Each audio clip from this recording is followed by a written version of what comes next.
Okay, everybody, let's get started. Call to order the Tuesday, November 18th, 2025 meeting of the SEM, single exit multiplex housing tag. Can we take a roll call? Roger Huringa, I'm here. Dan Young, not seeing online. John Hall, declined the meeting. Joe Mayo, not seeing online. Andy Lorenz, I'm present, sir. thank you. David Kinley, Present. thank you. Jeremy Moore, I'm not seeing online. Jonathan Goldsmith, declined the meeting. Robert Baglio, not seeing online. Michael Wright, I'm here. thank you. Jesse Bank, not seeing online. Shweta Sinha,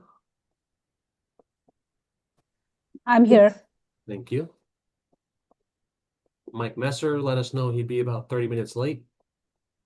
David Lynham, not seeing online. Rich Geisky, Yep, here. thank you. Spencer Gardner let us know that he would not be able to attend today. Derek Hugel, sorry. Yeah, here. Richard Williams, I'm here. John Sue. Here. All right, we're sitting just flush with a quorum right now. Great. If we're just flush, we might want to double check if we start voting on anything. Gotcha. Is there anybody from the public that would like to be recognized? Patrick, go ahead. Good morning, everybody. This is Patrick Hanks with the Building Industry Association of Washington. Good afternoon. Clock's getting a little bit messed up over here. Thanks, Patrick. Elizabeth? Yeah, Elizabeth Torsky with Cascade Natural Gas. Thank you. Thank you. Is there anybody else? I think I saw Dan Young come on as far as I just got on, so. Okay. All right. For the rest of my welcome, prior to getting on to item number 2, I just wanted to remind everybody we have 3 potential meetings left, December 2nd, 16th, and 30th. I am hopeful that we won't need the December 30th meeting. The single exit work, I believe we are to the point where we should have an updated proposal soon that matches up all of the decisions that we made from the topic summary. And my hope, Dustin, do you have an update of when that can get posted? I will get that posted here this afternoon. It's ready to go. Okay. So then I would ask everybody to take a look at that and be ready to come to the meeting on December 2nd with comments or questions. Hopefully we can come out of that meeting with a finalized proposal that we can send along to the full council. And then my hope for today is that we can maybe get through most, if not all, of the outstanding items. I'm not sure we'll get there today, but that would be my hope. And then we can kind of wrap up the same process with the multiplex housing. So thank you all for your hard work. I think we're getting close to the end, but hopefully we can get it over the goal line here. So let's move on to agenda item number 2, review and approve the agenda. If I could get a motion and a second to approve. Motion to approve is submitted. Boy, I heard John and then Andy as a second. How's that? Is there any discussion? Hearing none, all those in favor say aye. Aye. Aye. All those opposed?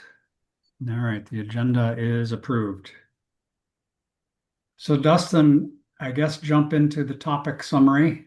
I was looking at the one that was online and I actually thought that there was 1 or 2 that we had completed, but maybe not.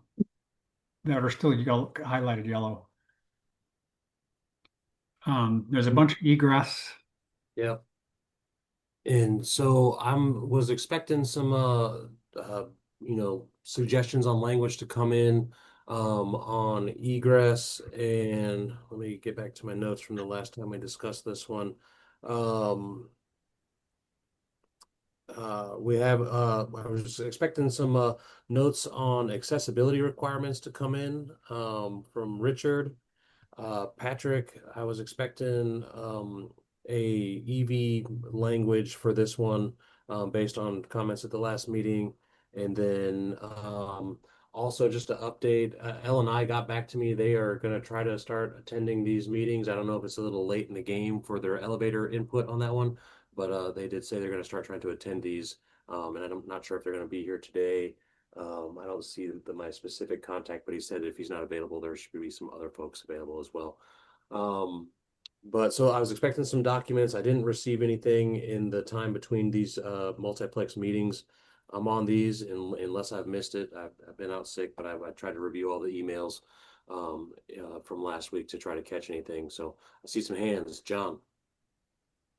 Yeah, so on the exiting piece, Angela, Rich, and I met this morning, and we are prepared to do an overview, I think, of what we have.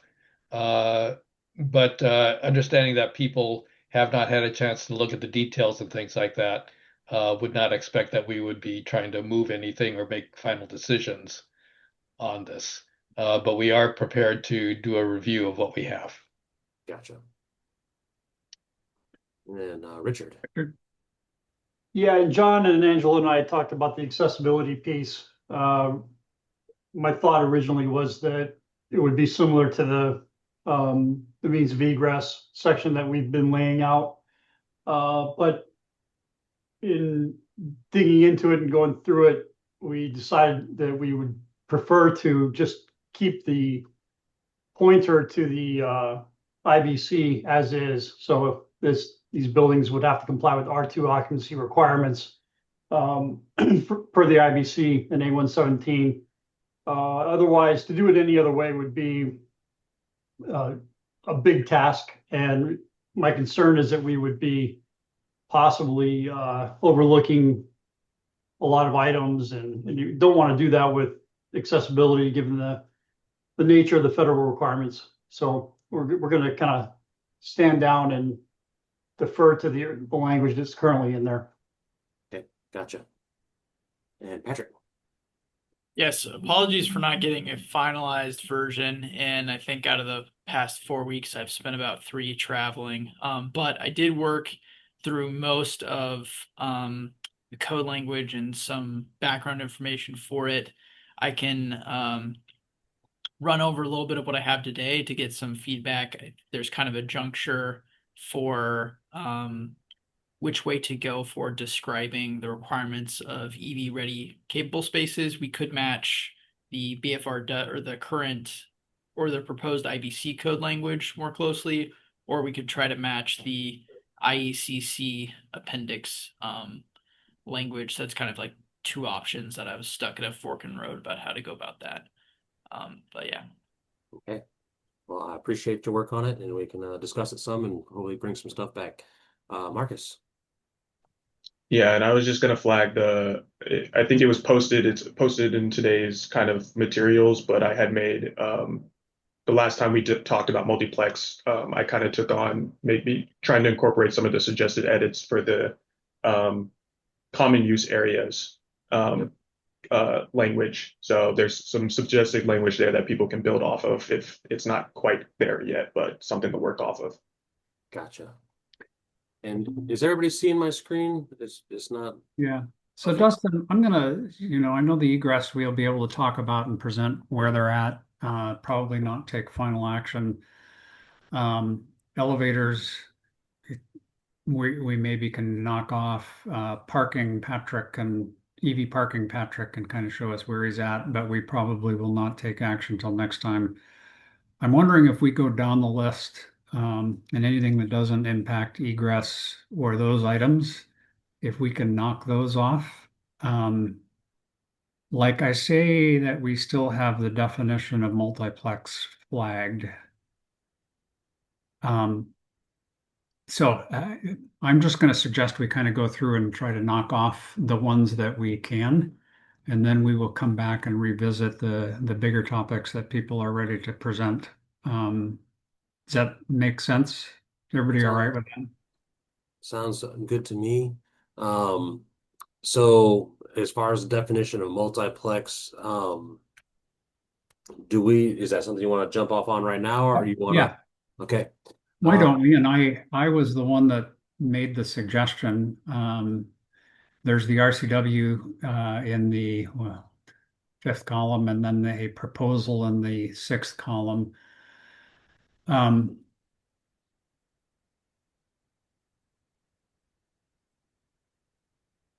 I guess that you have that highlighted in case it impacts the means of egress. Is that the primary street address language? Is that what your concern was? Honestly, I'm No. still coming back from last week on this one, Yeah. but in case we have an impact from, I guess if we do need to update that based on our egress discussions, we can Okay. tag that one a little bit later then. As I was looking at it, I see that in the proposal we have missed the three-story language, so I think that we need to add that back in. I know the confusion for me was the functional primary street address, but we do need to make sure that we include. So I was looking at the proposal in the topic summary, but Marcus, go ahead. So the working document I see, so we don't have 3 stories in the quote unquote like R202 definitions multiplex, but in the scope we talk about 3 stories above grade plane in height with a separate means of egress and accessory structures. So like three stories is covered. I guess it's just not covered in directly within multiplex of building up to, well, no, a building up to 3 stories. We say that right there. Building up to 3 stories containing 3 to 6 dwelling units consolidated into a single structure with common walls and floors. That's in R202. Yeah. Or that's what we have right now for our language right there for multiplex. I'm going to get to my.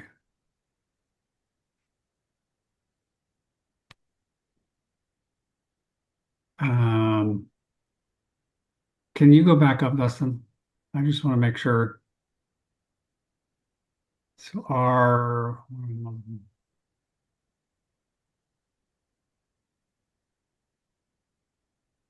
so where does it say that? So we have the definition of multiplex here Yeah. at the bottom of the screen. Okay. Okay. So we did get the 3. It was just in the summary document. Thank you. Mm-hmm. So I will just ask, is there anybody that has questions or concerns with a simplified multiplex? I know it doesn't match up exactly with the RCW. I don't feel like that is a big issue. I don't know if others disagree with that, but the definition that's in the RCW is, in my mind, rather confusing. And I hope as we write this that we make it as simple as possible. Jeremy's got a thumbs up. Anybody else want to? John's got a thumbs up. Okay. Anybody else?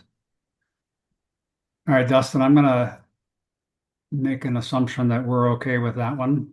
I don't know that we need to, well, I suppose we should vote on it. Let's go through and have a motion and a second to approve that language that was presented in the current proposal. So moved. Thanks, John. John. Do I have a second? I can second it. Thank you, This- Shweta. Any other questions, comments? Let's do a voice vote. Anybody, all those in favor say aye. Aye. Aye. All those opposed say no.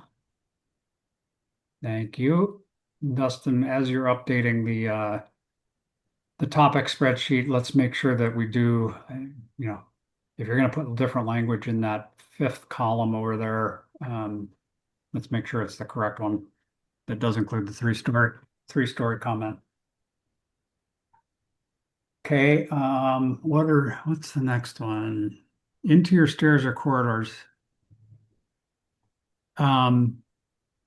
isn't that tied in with the egress?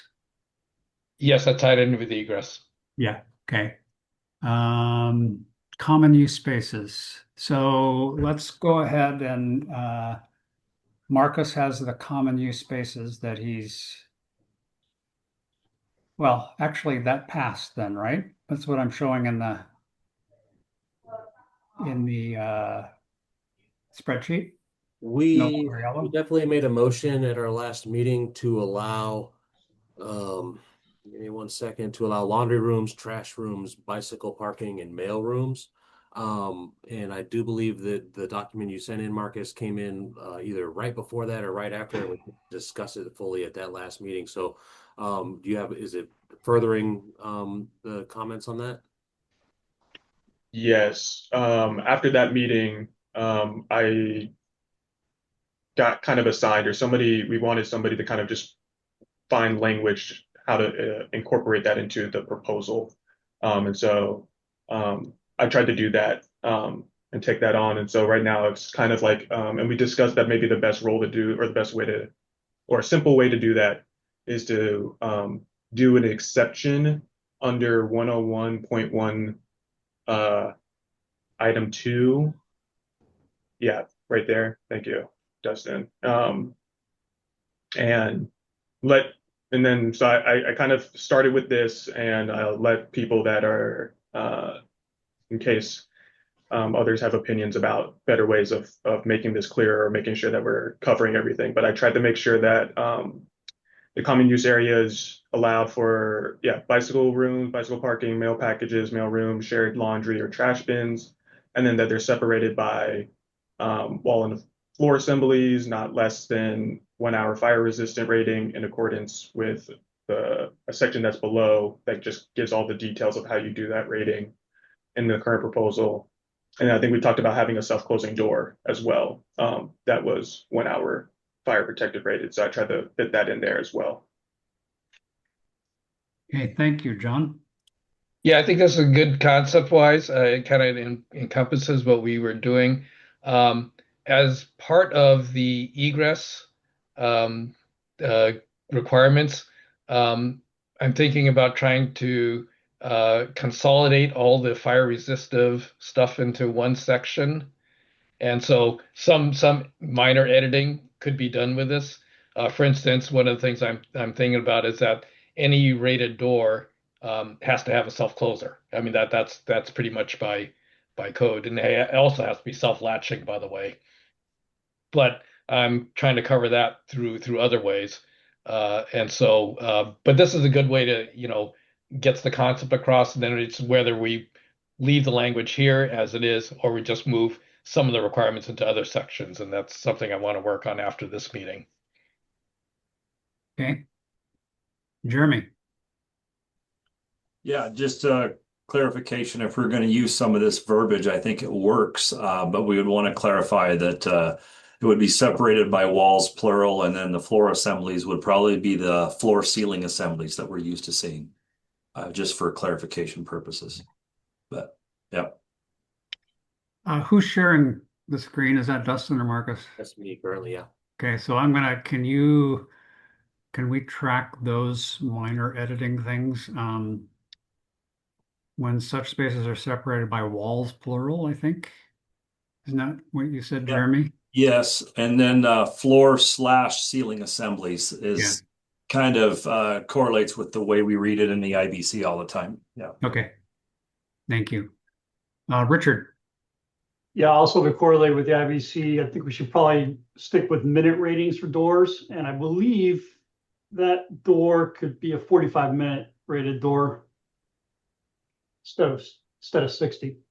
No, I think we want it to be 60. Yeah. You want it to be 60, John? Okay. Yeah. Okay.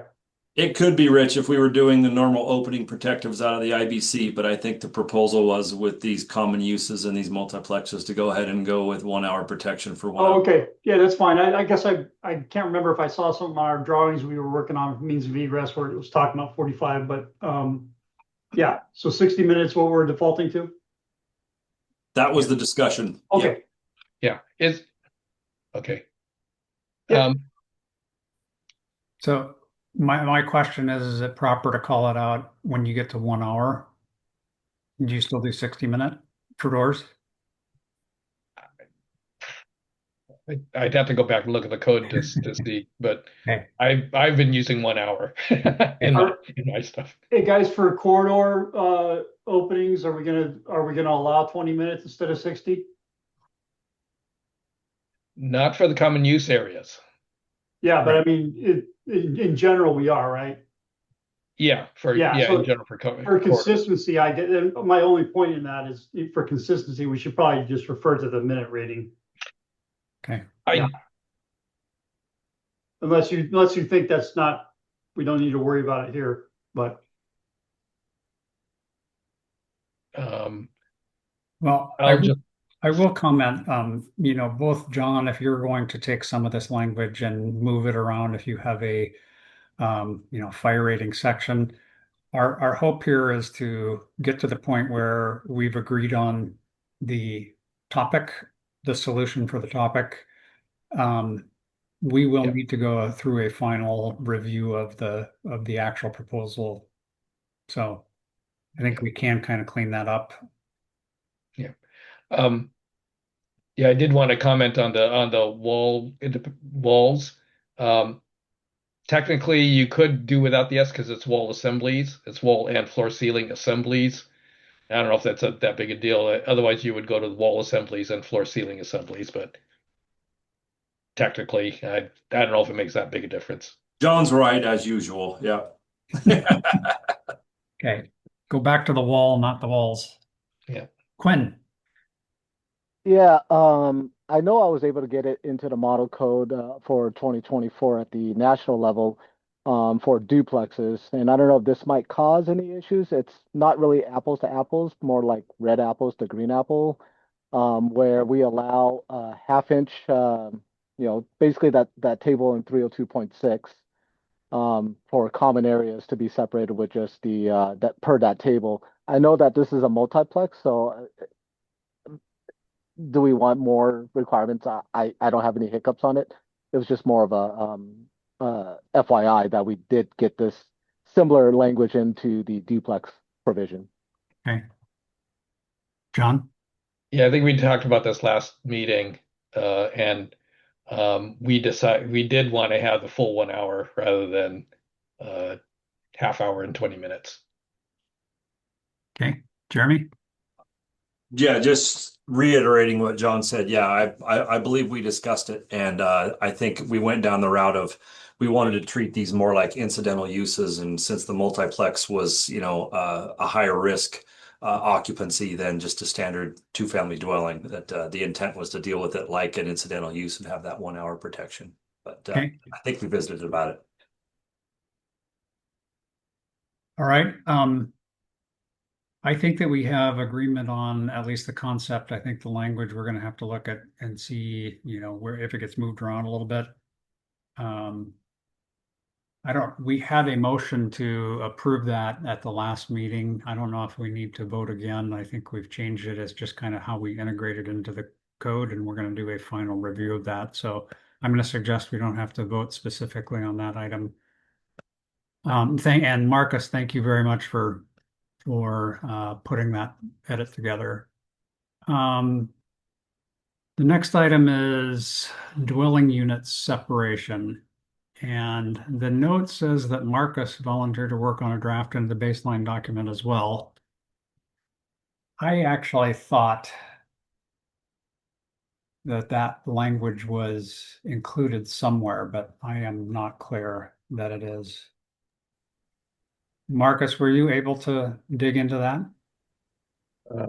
I don't remember working on this. Okay. Or what the discussion was around this one. Dwelling unit separation, I feel like might have already been, I think we might have already had language in there around that. I kind of thought we did too. Yeah, it's section 102.1 in the current draft. I guess that he does have it listed there as that, doesn't he, John? Yeah. And that's one of the sections I'll be Okay. editing to get all the fire separation stuff in one place. Okay. Then I think we may have kept it yellow just to flag it as part of that work. It's possible I got the volunteer on the wrong line there, and that was supposed to be on the line above. All right. You're off the hook, Marcus. Yeah. Okay. Sprinkler types, EV charging requirements. So, Patrick, do you want to present your EV charging ideas? Yes, I can. Why don't we do that?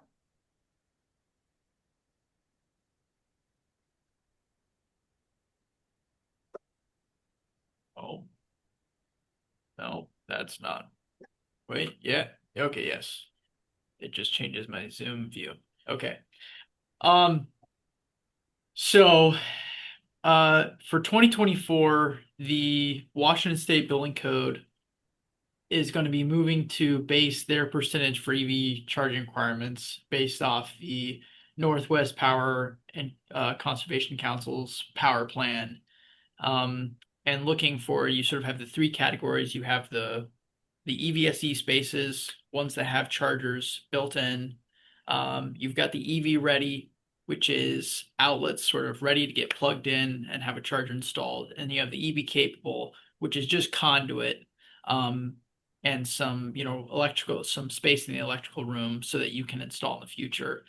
And they look out at max, so they have about 60% total by 2045 is the estimate, and they split it up with 10% EVSE, 10% EV ready, 40% EV capable.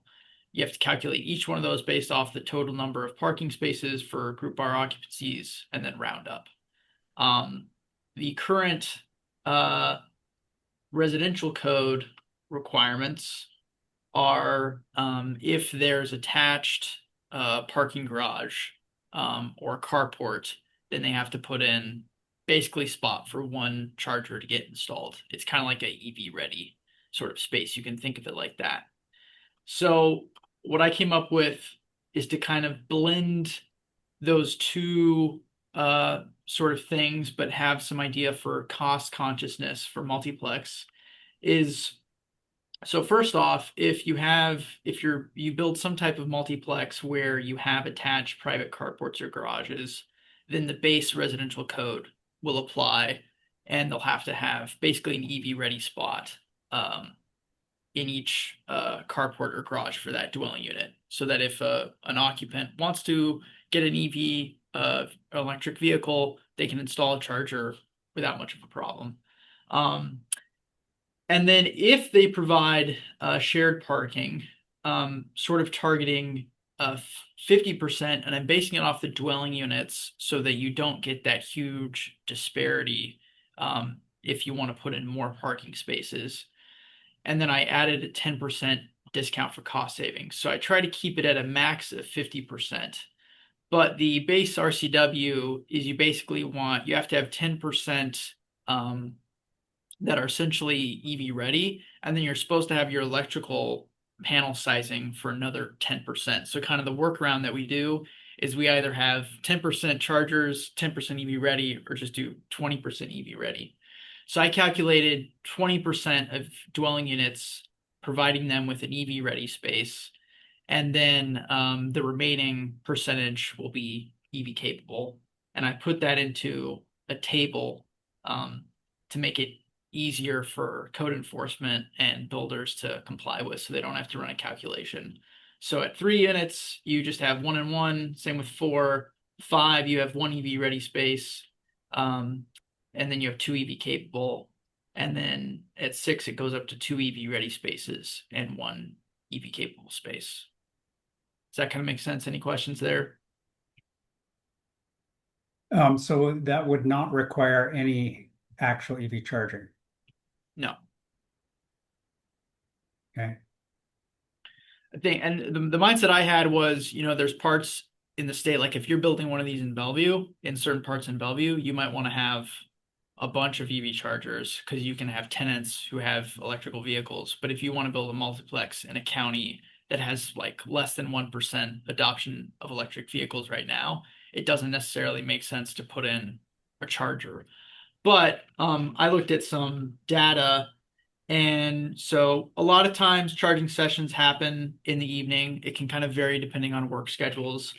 But what's interesting, and this is based off a study that Avista did, they installed chargers and then monitored behavior, is chargers that were installed in multi-unit dwellings tended to have shorter charging sessions. What I interpreted that to mean was if you're not sharing a charger, you'll just plug it in, leave it in overnight, unplug it in the morning when you go out to work, right?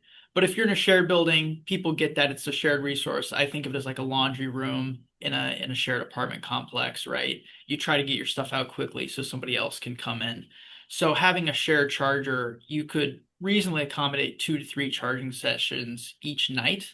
And that's not even counting if somebody's working from home or if somebody has a day off during the week, they can charge. So you can get quite a bit of individual charging sessions with a small number of shared spaces. When it comes to the code language, so for the residential code, I actually wrote the proposal. We're bringing in a definition for electrical vehicle and a definition for EVSE. The idea, I think, across both the residential and the Washington State amendments for the IBC is we're trying to incorporate more code language from the EV charging appendix in the IECC. And so we already have the definition. We're already going to have the definition for EVSE and electrical vehicle in the residential code.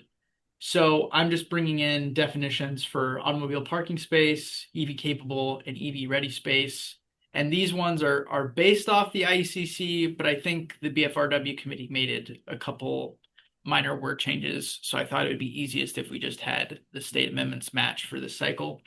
And then, so I'm trying to have an applicability section with an exception matching the IBC.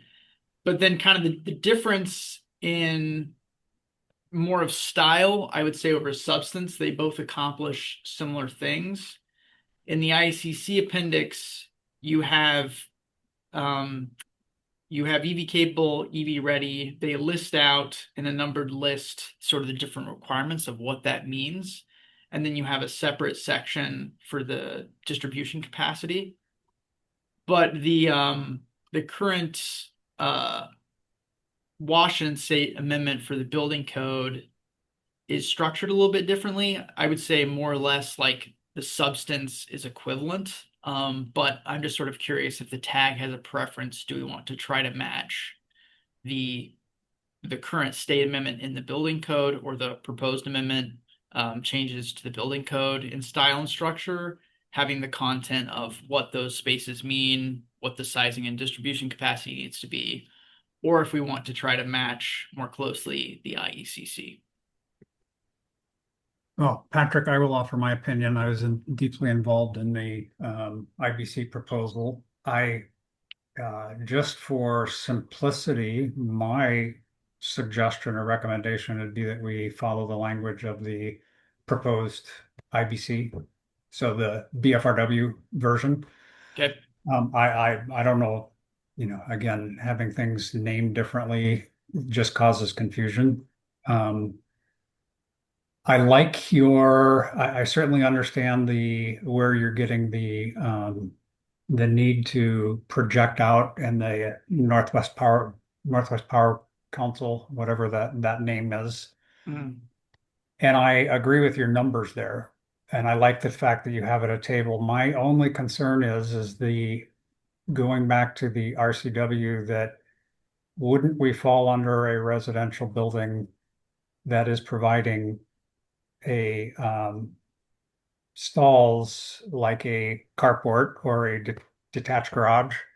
So should we require one actual EV charging?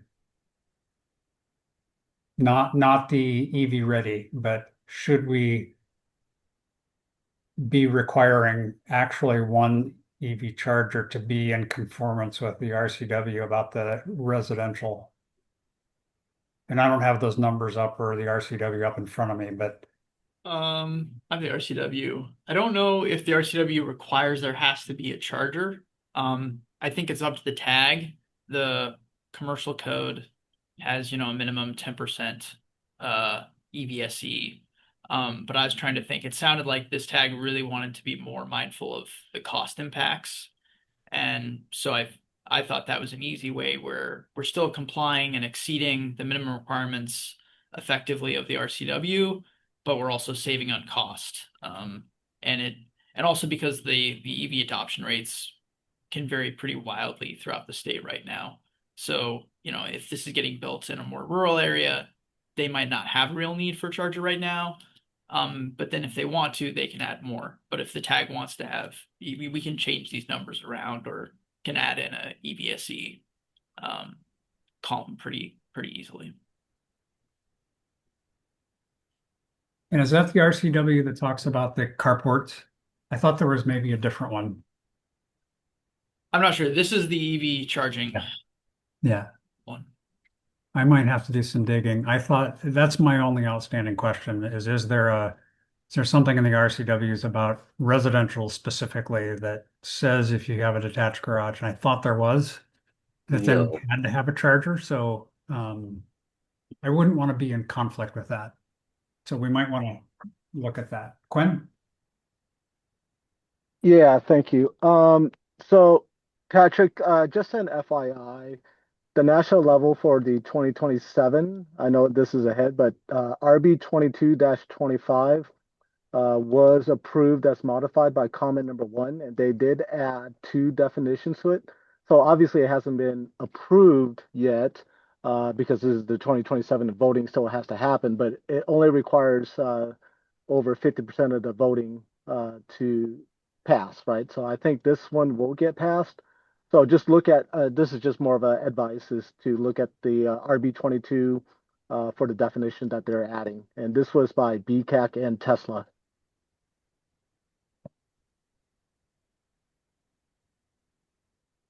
Okay, Quinn, I think that would be a really good public comment for the BFRW to consider,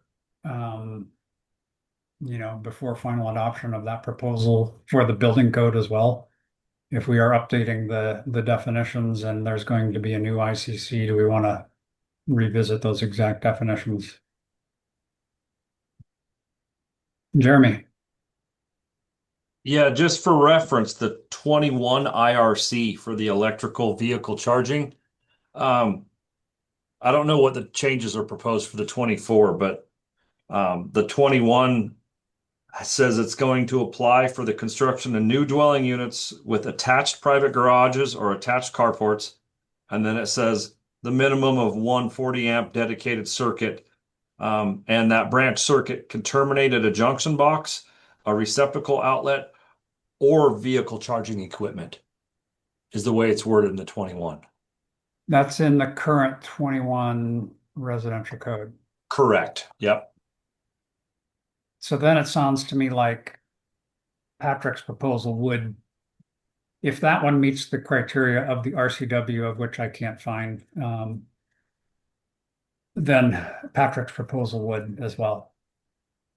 Correct? I mean, it says that you just have to.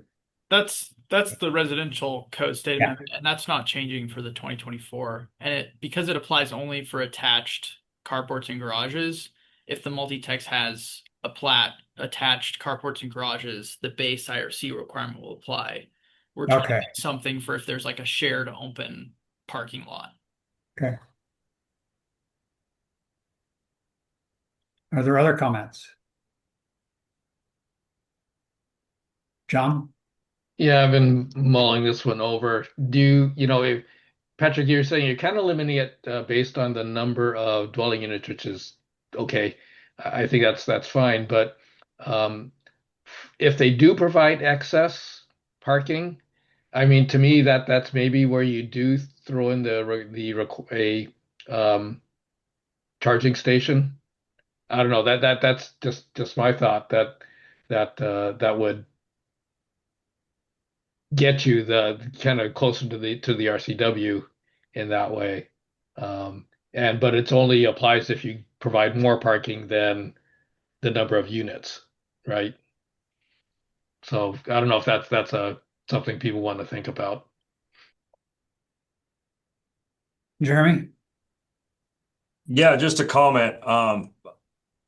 What I see what Patrick did here was this nice blend of technically it's an IRC structure. So if it didn't have an attached carport or garage, we could say that's it. It's not this multiplex doesn't have an attached garage or carport, so we're not going to provide any infrastructure. We're kicked out of that requirement in the IRC, and this kind of seems to be a kind of a commonsensical blend of, you know what, we're gonna meet the intent of what the state wants to do, and if there is other types of parking provided, we're going to do this hybrid approach. So I see it as an attempt for a commonsensical approach to meet those RCW requirements. I don't know if people think there needs to be more, but Patrick did speak to the fact that there are a possibility of these multiplexes being built in very rural parts of the state. I know over here where I live, there's probably 3 electric vehicles, but just saying, it seems to be a good mix of the intent. Okay. And I would agree with that, Patrick. I kind of like it. So can you, you bounced around a little bit, can you do a clear markup and get it distributed with, I think the language based on the BFRW proposal and that table, and then we can kind of all review it and do a final approval at the next meeting? Yep, definitely. I kind of got stuck on trying to go with the IACC or the BFRW. Yeah. So if the tag that's what they want, I can just do the BFRW stuff and get it out to Dustin. Okay. Well, that was my opinion. Is there anybody else who thinks that we should be looking at not at the BFRW version? Okay. Didn't see anybody's hand go up. Okay, thank you, Patrick. Marcus has his hand up.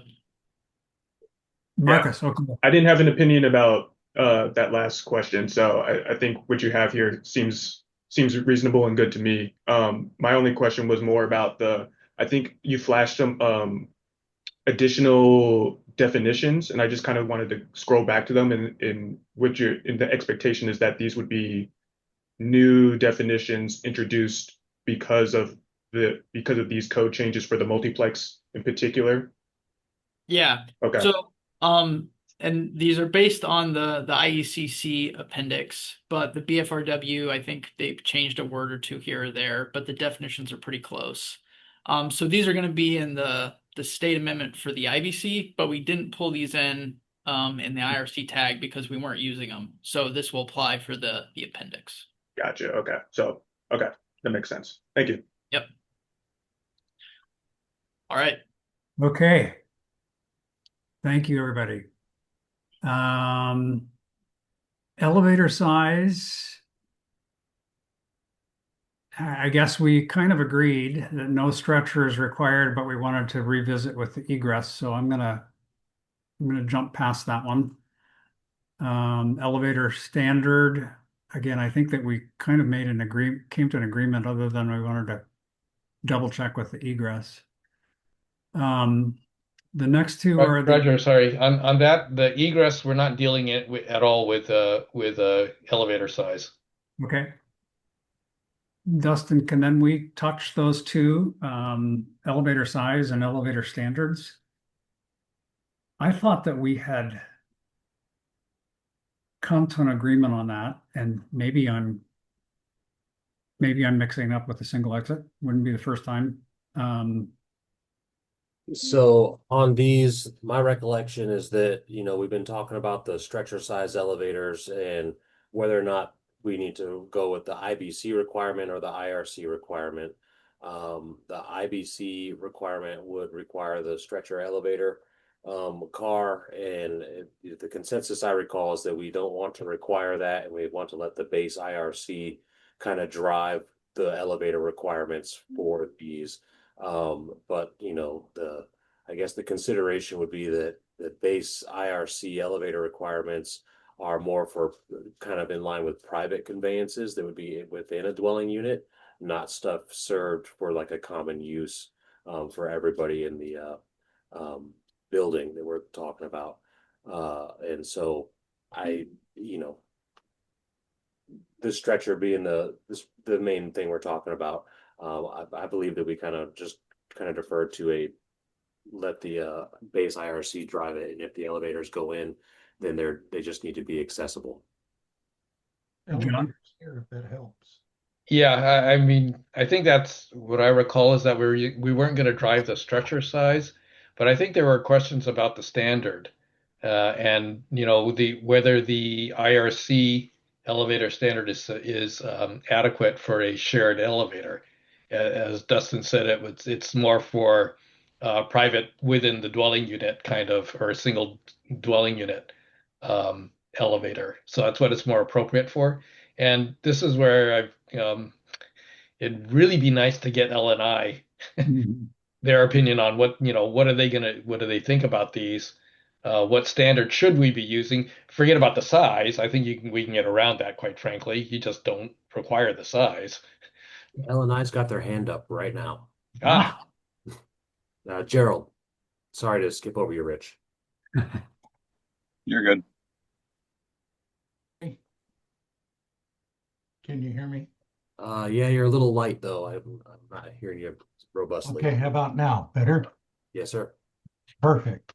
Yeah, I'm Gerald Brown. I'm the Chief Elevator Inspector for the state of Washington. And I was the one that wrote the legislative response and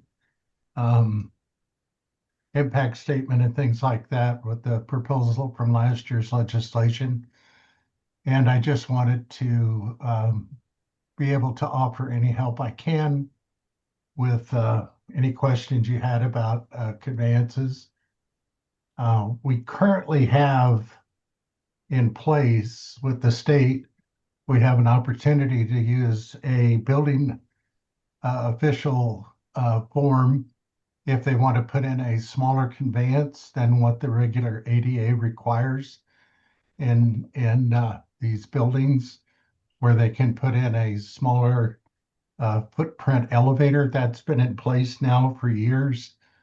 So if the local building authority deems that they can put in a Lula size car or a smaller size car, they can sign off on that, which exceeds the ADA requirements for size. That option has been in place, but didn't come into the discussion from the bill sponsor because they don't have that where they come from.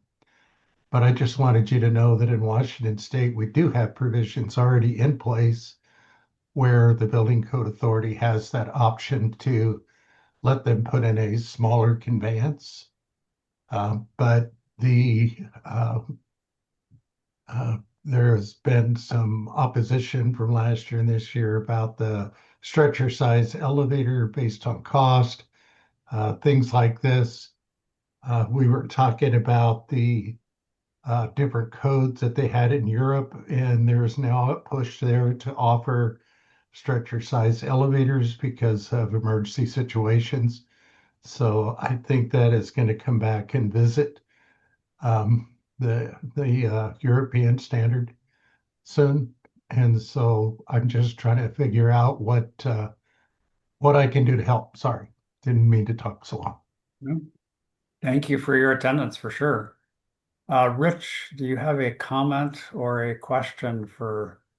Yeah, my question, I guess, was I think when we were talking about the elevators, I thought it was kind of getting tied up a little bit into the common use areas, and whether we were going to be allowing the common use areas of an elevator, or whether we were going to be only dealing with elevators within someone's individual unit as a private conveyance. Am I misremembering that? Most of the time, private residence elevators, which is a section out of the elevator code, is just for that. If somebody has Like in a parking garage, they have a lift that goes from there straight up to their unit. That is allowed by the elevator code, but a common use area is where the building form comes in, that they can allow that smaller conveyance for the public use for that. Some of them are restricted in height depending on what you pick. So like in a 6-story elevator, if these things only go 3 floors, you would just transfer on the 3rd floor to the other car to go up 3 floors. But it's fairly common practice in these buildings, especially existing buildings that they're converting, or on newer buildings. It's very common for the building authority to declare that they can put in a limited use, limited access elevator, what we call a Lula, that'll accommodate the wheelchair, but not a stretcher.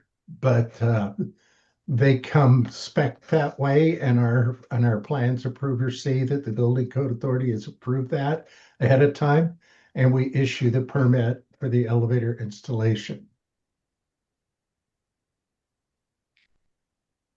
Yeah, I guess from the emergency services standpoint, I guess I would throw in there that if we're looking at a common use elevator, that having the elevator size for the gurney application would be appropriate. Yes. I think we're going to be having some concerns with getting in and out of these buildings, and side yard entrances and all that kind of stuff when we are reducing the setbacks.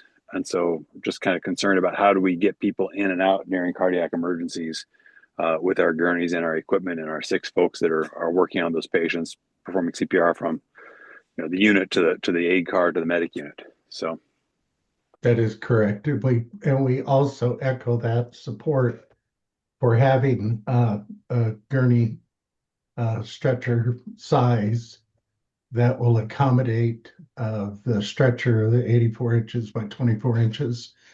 Even though it's tipped up a little bit, they can still use a regular 5x5 car for that.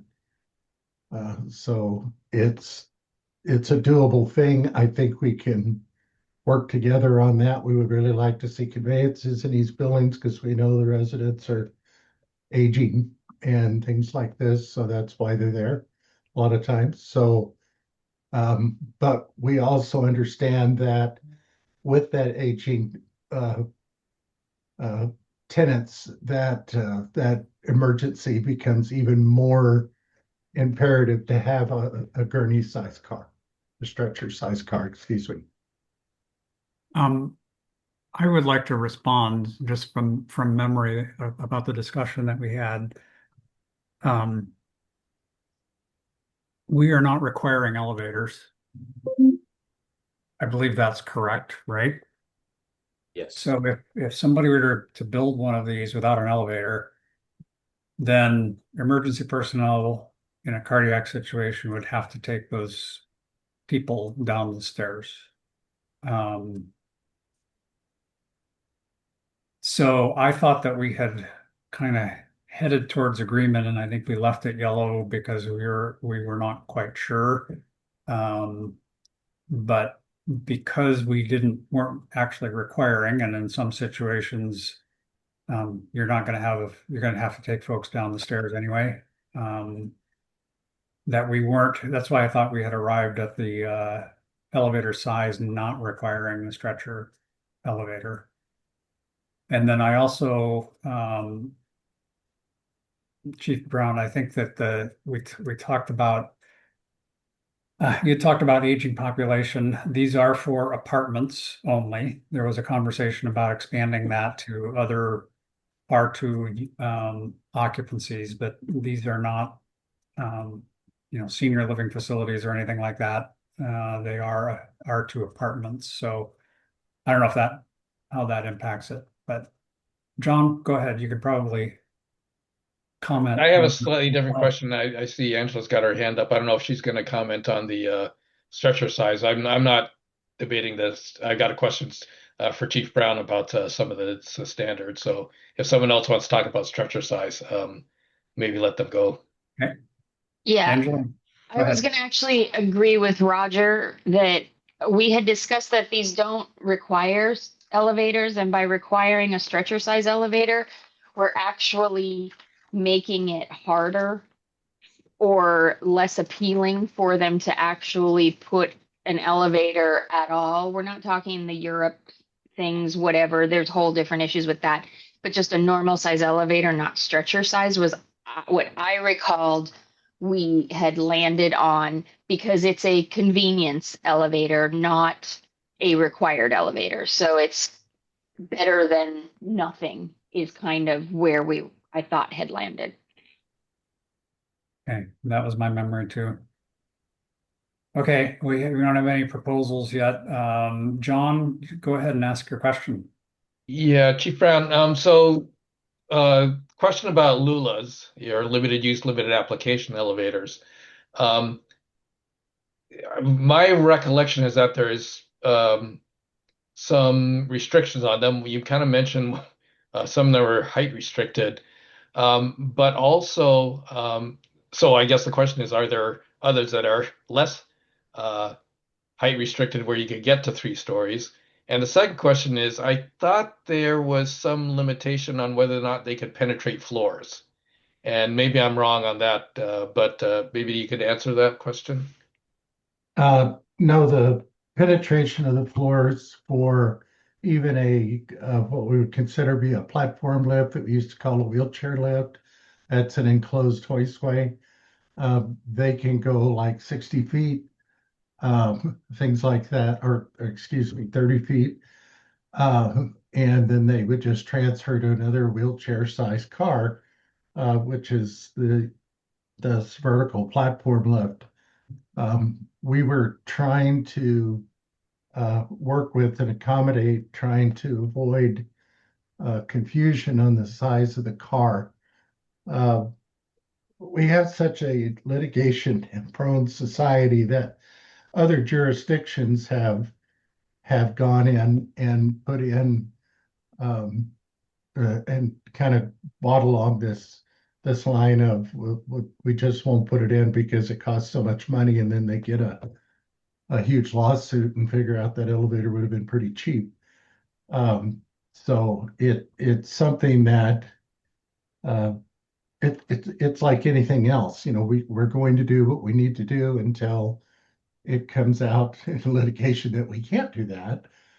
So that's why I just wanted to say that no, we don't. There's not a requirement that you have to have an elevator in that building. But then again, what you are looking at on the potential risk for the people that can't get out of the building. They don't do CPR with them when they're taking them down the stairs. It's physically impossible to do that and move them down the stairs at the same time. And so time is very critical in those situations. And so that's why this stretcher size elevator has always been a requirement. And, it's one of those situations where what we're deciding here today and what's going to be decided in the near future, it isn't over till it's over. Okay, so back to the technical question here on the standard. Right now, the IRC says if you provide an elevator, whether it's a passenger elevator, a LULA, or private residence elevator, you comply with ASME A17.1/CSA B44. Is that still the appropriate standard for all 3 of those for a common use elevator? So where it's not just a single resident using it, it's used by all the people in the building. Right. Putting in a private residence elevator used for the general public is something that would have to be decided at the building official level. As an elevator guy, 3rd-generation elevator man, and have worked on these before, it's going to be down more than it's going to be operating because they're only meant for private residence use. and very limited use at that. And so people want to put these in libraries and churches and things like that, and they end up having to modernize them every 3 to 5 years because the components are not designed for that duty of use.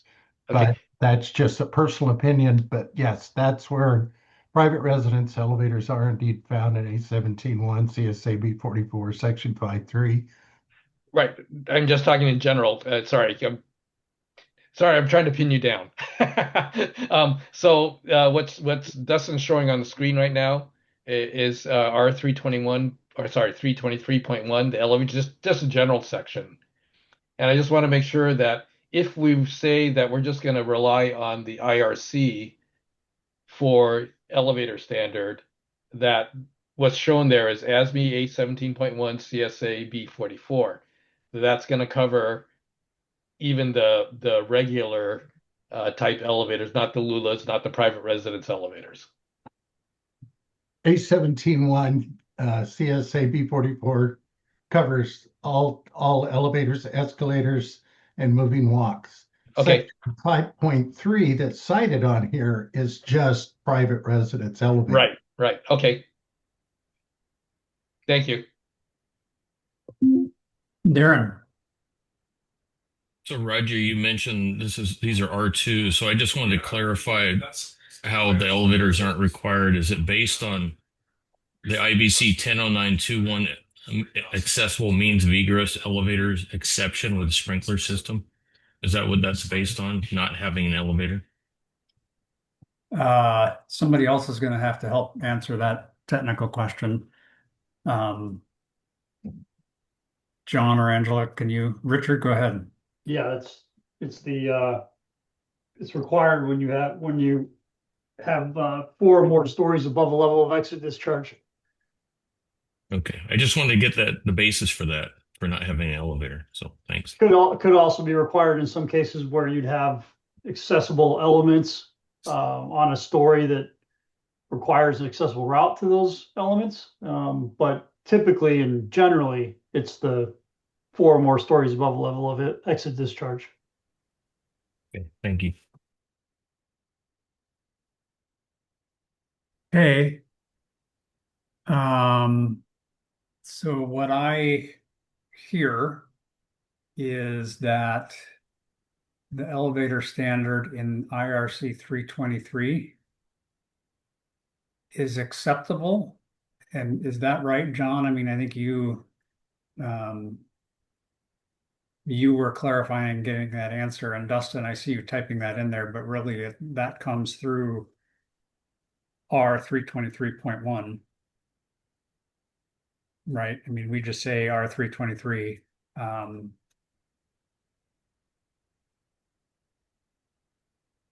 We want to reference the IRC, not the IBC. So I think what's the proper way to reference it, I guess.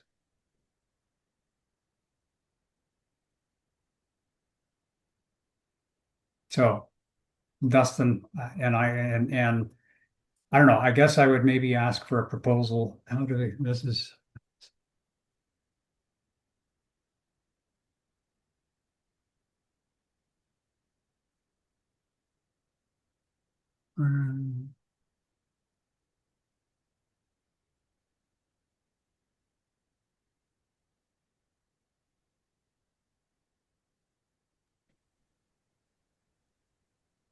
So option 2, I think, is where we were leaning towards, but it's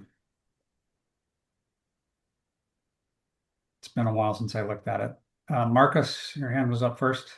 Yeah, I was just going to say that based off of what I just heard from the conversation we just had, and assuming that the R323 is acceptable, then it seems like option 2 is the language that we would be plugging towards.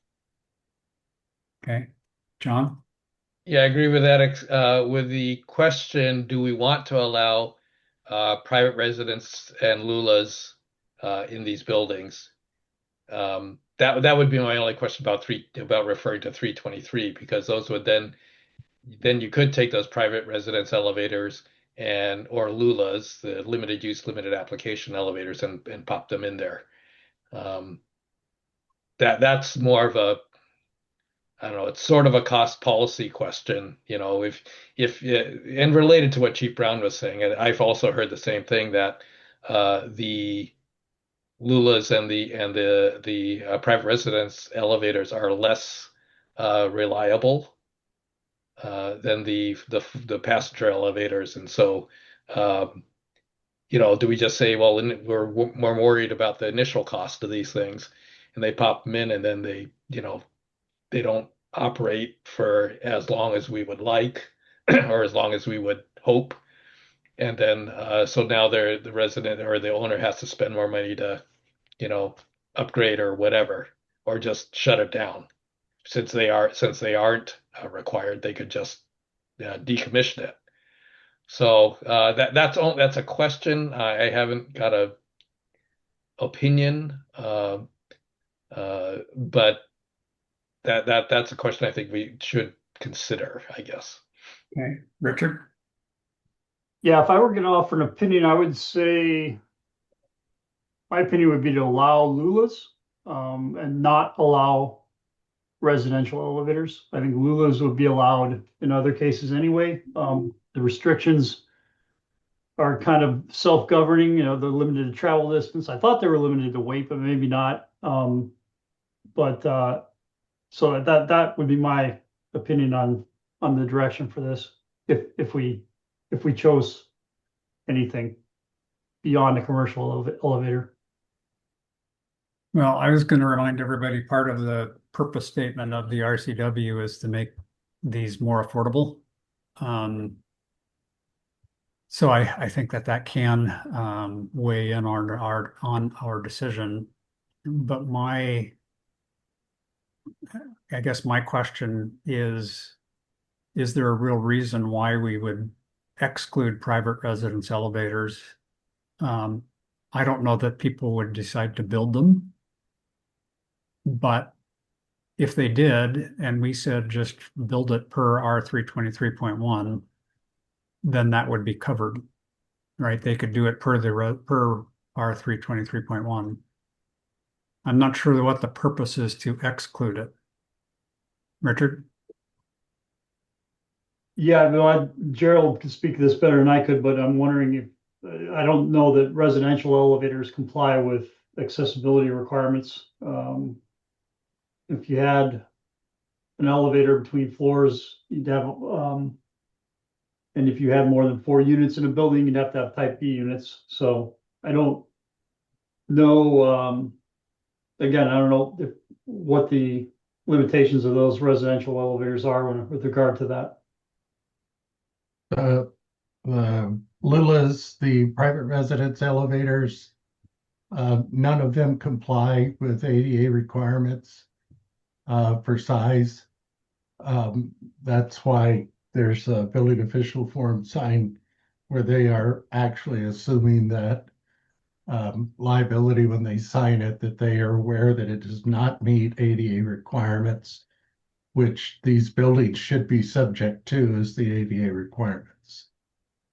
And Joe, can you confirm for me, LULAs do comply, right? I know there's a section. LULAs do not comply for a stretcher size elevator, but they comply for a wheelchair. Yeah, they can comply with accessibility. Yeah, there's a section in A117 standard for LULAs. Right. Yeah. Okay, thanks. Okay, well, that is a very good reason why we would maybe exclude private residence elevators. Because I think with 6 units, I do think we need to be meeting the accessibility requirements, I believe. So how would we?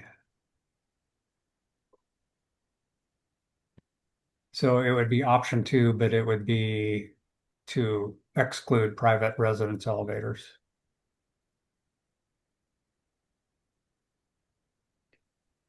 Yeah, it might take some wordsmithing to do that, but yeah, you might take just the language from R323.1, and it says where provided, passenger elevators, limited use and limited application elevators right now it says or private residence elevators. Maybe as part of this section, you would delete the part about or private residence elevators shall comply with, then you continue on, shall comply with A17, or sorry, ASME A17, Yeah. et cetera, et cetera. Delete the section on private residence elevators, and then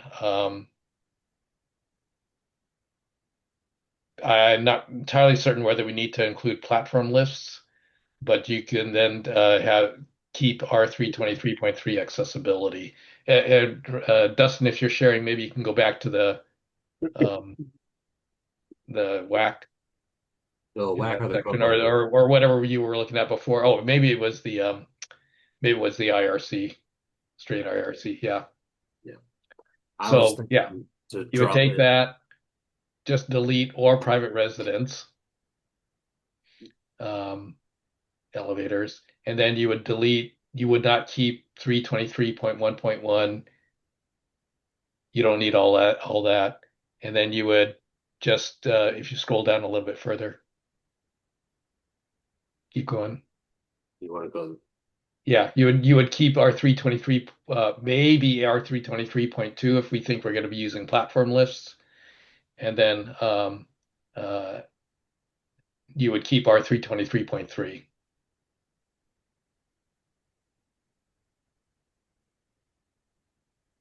So you would not need any of R323.1.1 or its subsection.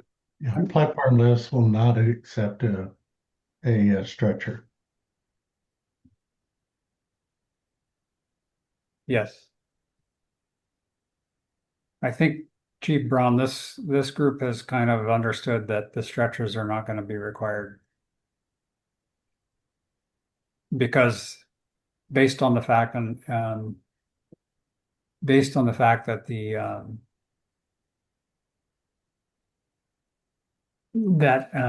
elevators are not required.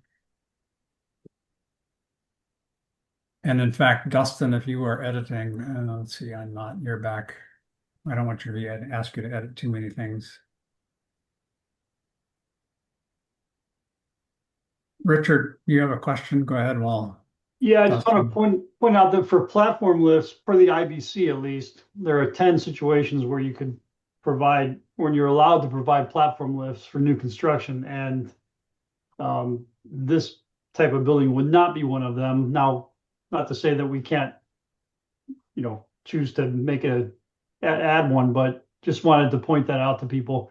You could put a platform lift within an individual dwelling unit, but not servicing the entire building. Yeah. I think there might be cases where a platform lift would be okay. If you got a 2-story building, just one stair run, maybe that would be okay. Yeah, I agree, John. And obviously that could probably be handled by the building official currently in certain situations. I know I've seen it allowed in cases where it seems to make some sense, but just wanted to point out that at least per the IBC currently, yeah, it would not be permitted typically. Yeah. Dustin, so 106.2 actually, yeah, would then be platform lifts. Yep.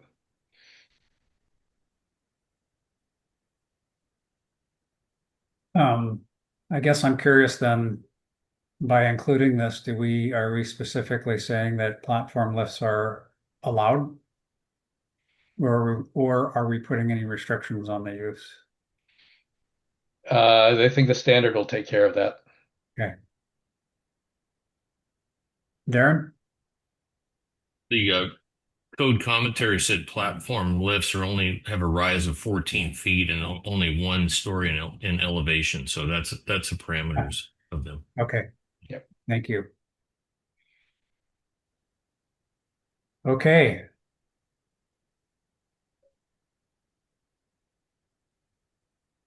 Well, Chief Brown, I really appreciate your help. I know we've been kind of wanting to get your comments and information, and so I thank you very much for participating.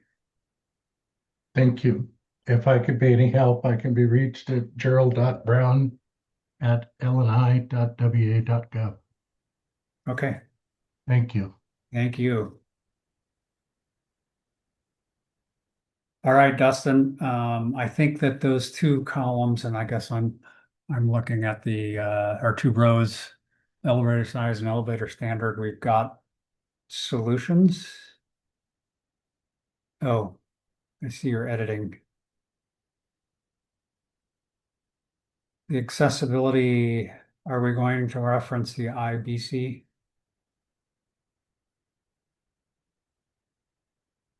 I thought that we had maintained all of our references so far to IRC. Are we going to need to bring in the IBC? Well, you could, I think the section we have right now, and that's part of that discussion that Rich had earlier Right. about accessibility.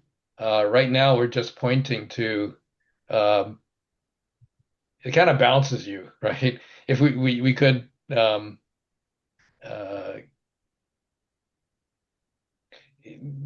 I think the difficulty is that the IRC doesn't anticipate these types of buildings, and so they don't have the accessibility pieces in there. And I forget what I have to go back and look just a sec at the current version.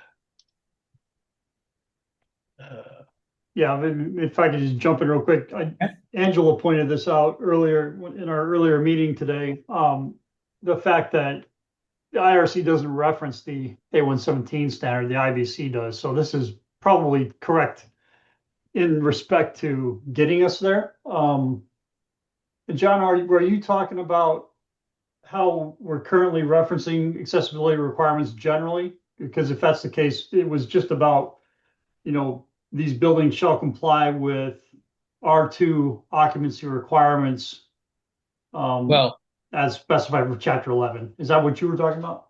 Right. Right now, if you go to, Dustin, you can go to, 105, must be right above that.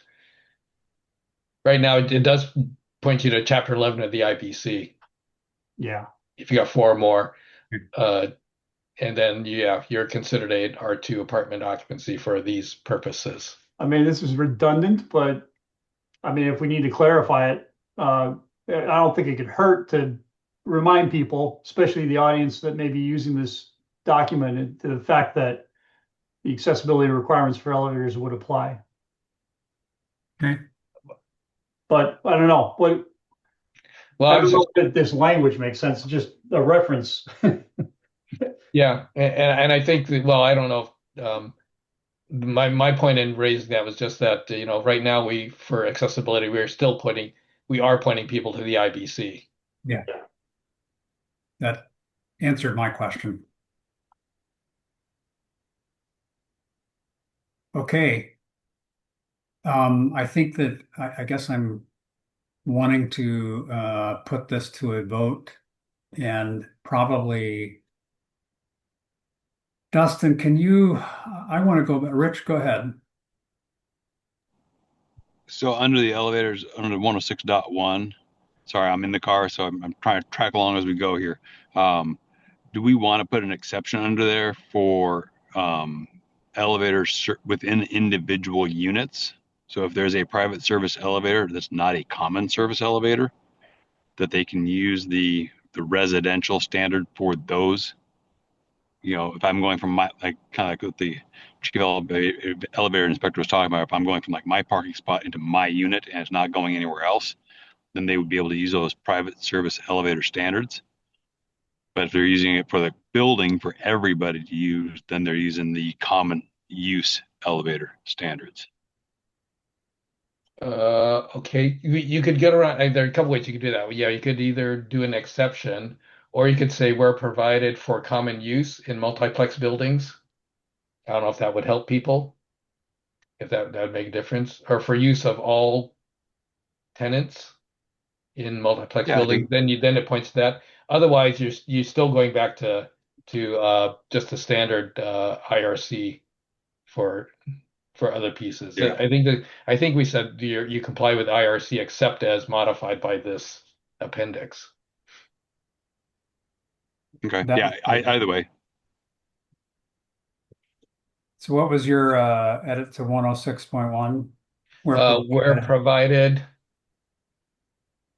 for common use, I would say for right now in multiplex buildings. I don't know if the people like the common use. Otherwise, I would say for more than one or I don't know, for tenants, plural. Could I suggest where provided in multiplex buildings for common use? Okay, sure. Passenger elevators. Yeah, that sounds better. Okay. Yep. Thank you. Okay, so I'm going to ask for a motion and hopefully a second to approve the 106, I guess section 106 as we have it presented, shown on the screen. So moved. Thanks, John. Do I have a second? Second, Richard. Thanks, Richard. Is there any other discussion? All right, I'm going to ask for a voice vote. All those in favor say aye. Aye. Aye. Any opposed? All right, thank you very much. Dustin, we will update the topic summary, and it is 2:20. I'm going to suggest we take a break until 2:30. And when we get back, I would like to address those the structural limits and the brace wall panels. I think that we can resolve those relatively quickly. And then we can get back. John, you can start going through your presentation thoughts on the egress. Okay. Sound like a plan? Okay. We will be back at 2:30.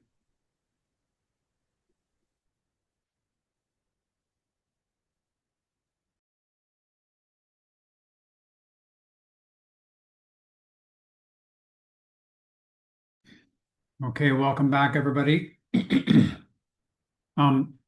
Dustin, I'm going to suggest that we take attendance, I guess. Again, I want to make sure that we have a quorum. I know there was a question when we started, so. We've had some other people trickle in over the course of the meeting, but we can do another roll call. We'll get it taken care of. Okay. All right, I'm just getting ready to take that. Give me one moment here.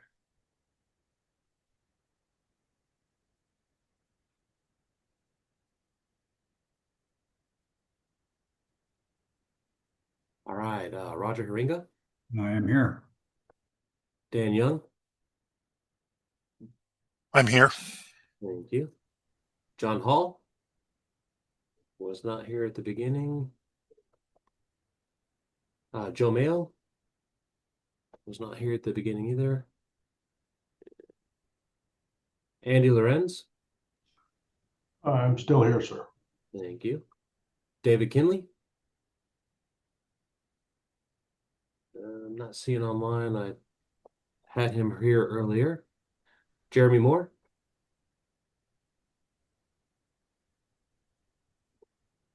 I see him online. We'll come back. Jonathan Goldsmith let us know he would be able to attend today. Robert Baglio. Not seeing online. Wasn't here for the first roll call. Michael Wright. I'm here. Thank you. Jesse Bank. Not seeing online. Wasn't here at the first roll call. Shweta Sinha. I'm here. Thank you. Mike Messer. I'm here now. Thank you. David Lynham. I had him online, but I don't see him online now. Rich Geiske. I am still here. Thank you. Spencer Gardner, let us know he would be able to attend. Derek Hugel. I'm here. Thank you. Richard Williams. I'm here. Thank you. John Sue. Here. Thank you. And going back for Jeremy Moore. Present. Thank you. With that, we have 10 seats represented, so we're still with the quorum. Great, thank you. I'm going to have one request also, Dustin. The comment section under those two elevators, if we come back 5 years from now and look for the reasoning, I think it would be more appropriate to say, to at least include some statement about the fact that elevators are not required. Yes, it is cost, so I think, but I just want to make sure that that gets mentioned. It was not purely on cost. Does anybody Thank have that code section remembered off the top of their head? I can update it later. It's okay. Okay.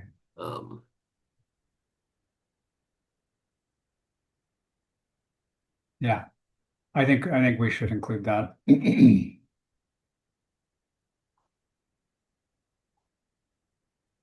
Okay, and then moving down to the next two items, really, the structural limits and the braced wall panels. There are two documents that were posted, one of them just this morning because I just posted it. The first document, though, that was posted was the basis of lateral force calculations for the IRC. That came from Professor Dolan, I believe, from WSU, who was involved in the initial prescriptive design, lateral design for the IRC. And the second one that I posted this morning was a summary structural considerations for multiplex housing. That is from me. I kind of felt like, since I am the structural representative to the full council, it was important for me to address this and investigate it. And so I will just summarize. I would like to summarize my document, and if there are other questions, we can maybe rely on that, the other document. The general questions that came up were, does the IRC accommodate vertical support for the gravity framing of three-story structures? Does the IRC accommodate lateral support for the seismic wind loads and seismic and wind loads anticipated for three-story structures? And specifically, is the prescriptive seismic design an acceptable option for the design of structures in multiplex housing appendix? The second row in the issues log talks about brace panels. That is part of the prescriptive seismic design. So I think that this basically includes both. I asked some questions of a number of folks, some folks within DCI, my company that uses the IRC more regularly. I also talked with somebody, one of the structural representatives on the IBC tag, who uses the IRC more regularly. I talked with some building officials and code development experts. I did rely on the basis of lateral force calculations. I looked through that. And from all of those interactions, my opinion is that number one, and basically everybody agreed that the use of the IRC for 3 stories for the gravity design is fine. The IRC already accommodates three-story buildings, and I put, if you can page down a little bit for my answers, Justin. I put in a couple of references. There are many actually that, and sorry for the misspelled word. There are many, but basically the IRC already accommodates from a gravity perspective 3-story buildings. The answer to question number 2 is yes, the IRC anticipates 3-story structures for seismic and wind design. And again, I pointed to one of several, actually many references within the IRC, the 602.10 that shows that in the IRC you can do a prescriptive lateral design for 3-story buildings. And again, looking at the basis of lateral force document, I thought it takes a very, very thorough approach, in my opinion, of various seismic and wind conditions that we may see in the state of Washington. So in both, high seismic east of the mountains, lower seismic, or vice versa, high seismic west of the mountains, lower seismic east of the mountains. And then item 3, kind of the biggest conversation was around the prescriptive lateral design and should it be allowed for multiplex housing. My recommendation is that yes, it should. And my reasoning is item A, in the development of the prescriptive lateral design, a 3-story structure was anticipated and the design of these structures allowed. That is clear both from the inclusion of such structures in the code and in the basis of design documents. So number 1, I'm not sure why we would exclude it. It's allowed in the code. And item B, in talking with both design engineers and building officials who design or review 3-story designs within the IRC, it is rare that a 3-story building will utilize the prescriptive lateral design. Almost all of the designs are specific seismic or wind design out of the IBC. The prescriptive lateral design, number 1, has come under more scrutiny from reviewers. So from an engineering effort perspective, it takes just as much to go through a prescriptive design than it does to do an actual specific seismic or wind design. In addition, it was generally understood that a prescriptive lateral design will typically be more conservative and cost more than a specifically engineered lateral design out of the IBC. So it will be rare that people are going to use the prescriptive design for these type of structures. I think that however, the prescriptive design in my mind does allow for the 3-story building. So I'm not sure why we would necessarily exclude it. So those were my conclusions after trying to do some investigating. Darren, go ahead. So I would agree with that in every seismic zone in our area except D2.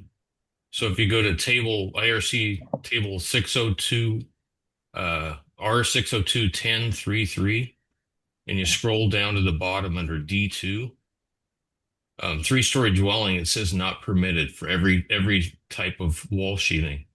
And then footnote H says 1 and 2 family dwellings in seismic D2 exceeding 2 stories shall be designed in accordance with accepted engineering practice. So I agree with you on everything except D2, but D2 is not allowed in the IRC unless it's engineered. Okay. But I think that our proposal does reference, it basically goes to the IRC. So if we are silent on it, it needs to be designed for the IRC. So if you were in that seismic zone, you would go to the IRC and it would say 3 stories is not allowed for the prescriptive, so you would have to do a specific design. Isn't that correct?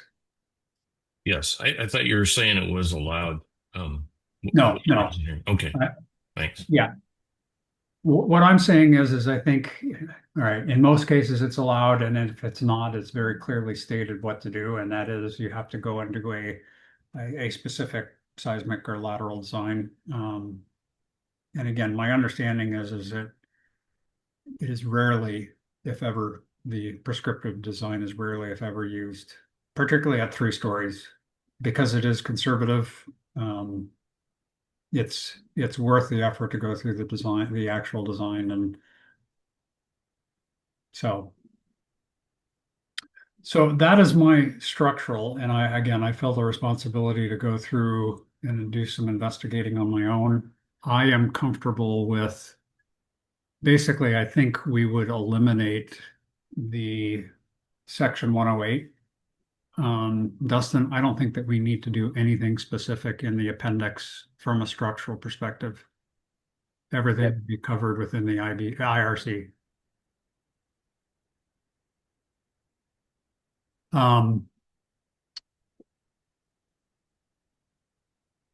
And I am going to also, I guess, since that is my personal opinion, I think I would like to make sure it's clear within the the tag that that is not just my opinion, and so I wouldn't mind if we did a vote on it.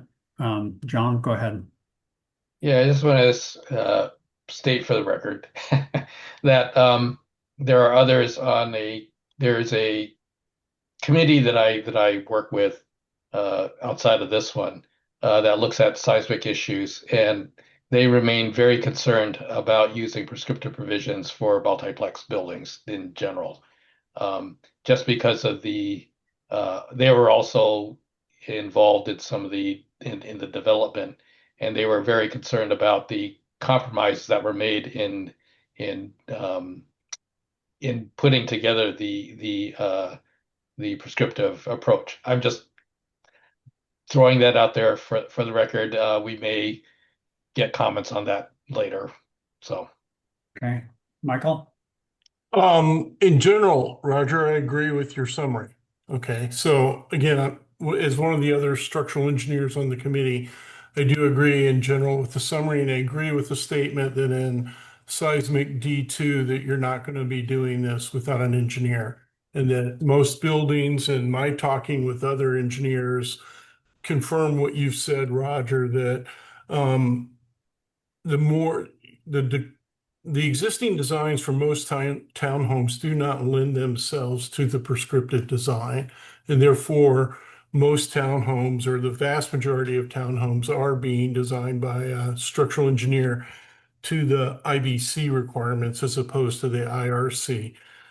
My only concern, Roger, and I'm familiar with the work that you talked about with Professor Dolan. The only thing I'm concerned about is there an unintended consequence of essentially joining these multiple townhomes, which are essentially independent structural boxes, and if they're connected by potentially like a stair, do we get any kind of movement or something that potentially damages the egress pathway? I think in a traditional townhome, the stair is internal, it's inside the exterior walls. And what I'm concerned about is when we jump to the multiplex configuration, are there configuration issues which may crop up with unintended consequences, which were not foreseen by Professor Dolan and others when they were looking at the three-story townhome model? So that's really my only concern, but I believe what the legislature has asked us to do by considering the IRC. I believe the IRC handles three-story structures, and I don't have a compelling reason other than I'm concerned about a configuration that might crop up. But you would think that would show up in the review with the building officials as to whether or not it qualified for an IRC design. That's all I had. Okay, well, I will state I don't have a real strong reason I feel like we should include the prescriptive design because, again, I think it's a rarity that it'll be used.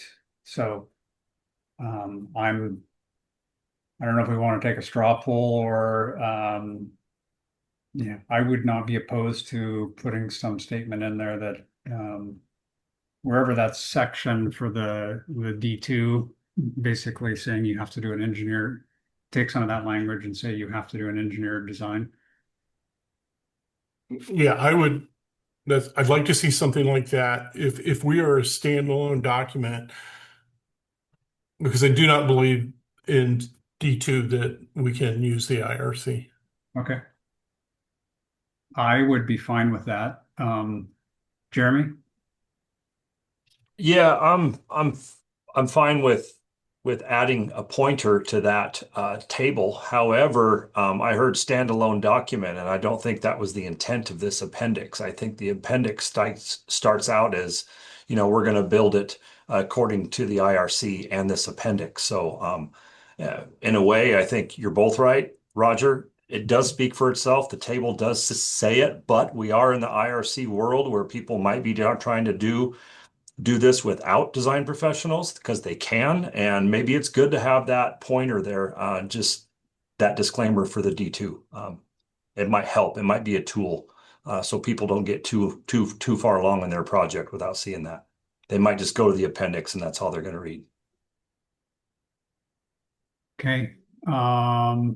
Was it Darren that had the code section? I don't have it up with me, where it spells out the D2. That's the table there where it's excluded. Sorry, I was on a phone call. Oh, It's sorry. no worries. So it's table R60210.3.3, and it's under D2. It's at the bottom of the table. It's footnote H, but across the table it says NP, not permitted all the way across. 60210. Oh, I'm on the should be the same in the 24 code, right? I was looking at the 24 code. Yeah, that's what I'm looking at. 602.10.3 parentheses 3 table. I'm not seeing a 602.10.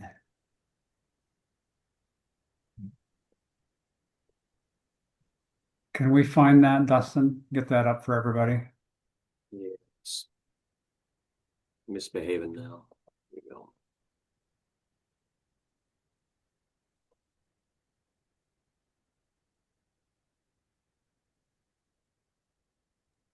And see, if you scroll up too, you'll see NP on there. Oh, I Not see. permitted. Never mind. I'm looking at the IB or yeah, the IBC. No wonder it didn't come up. Okay.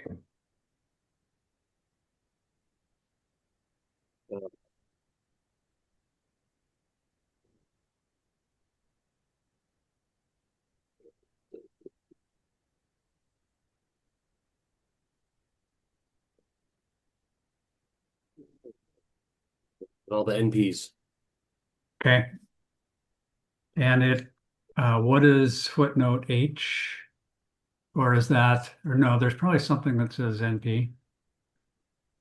Well, yeah, so if Oh, you're yeah. running through this to try to apply it to a Yeah.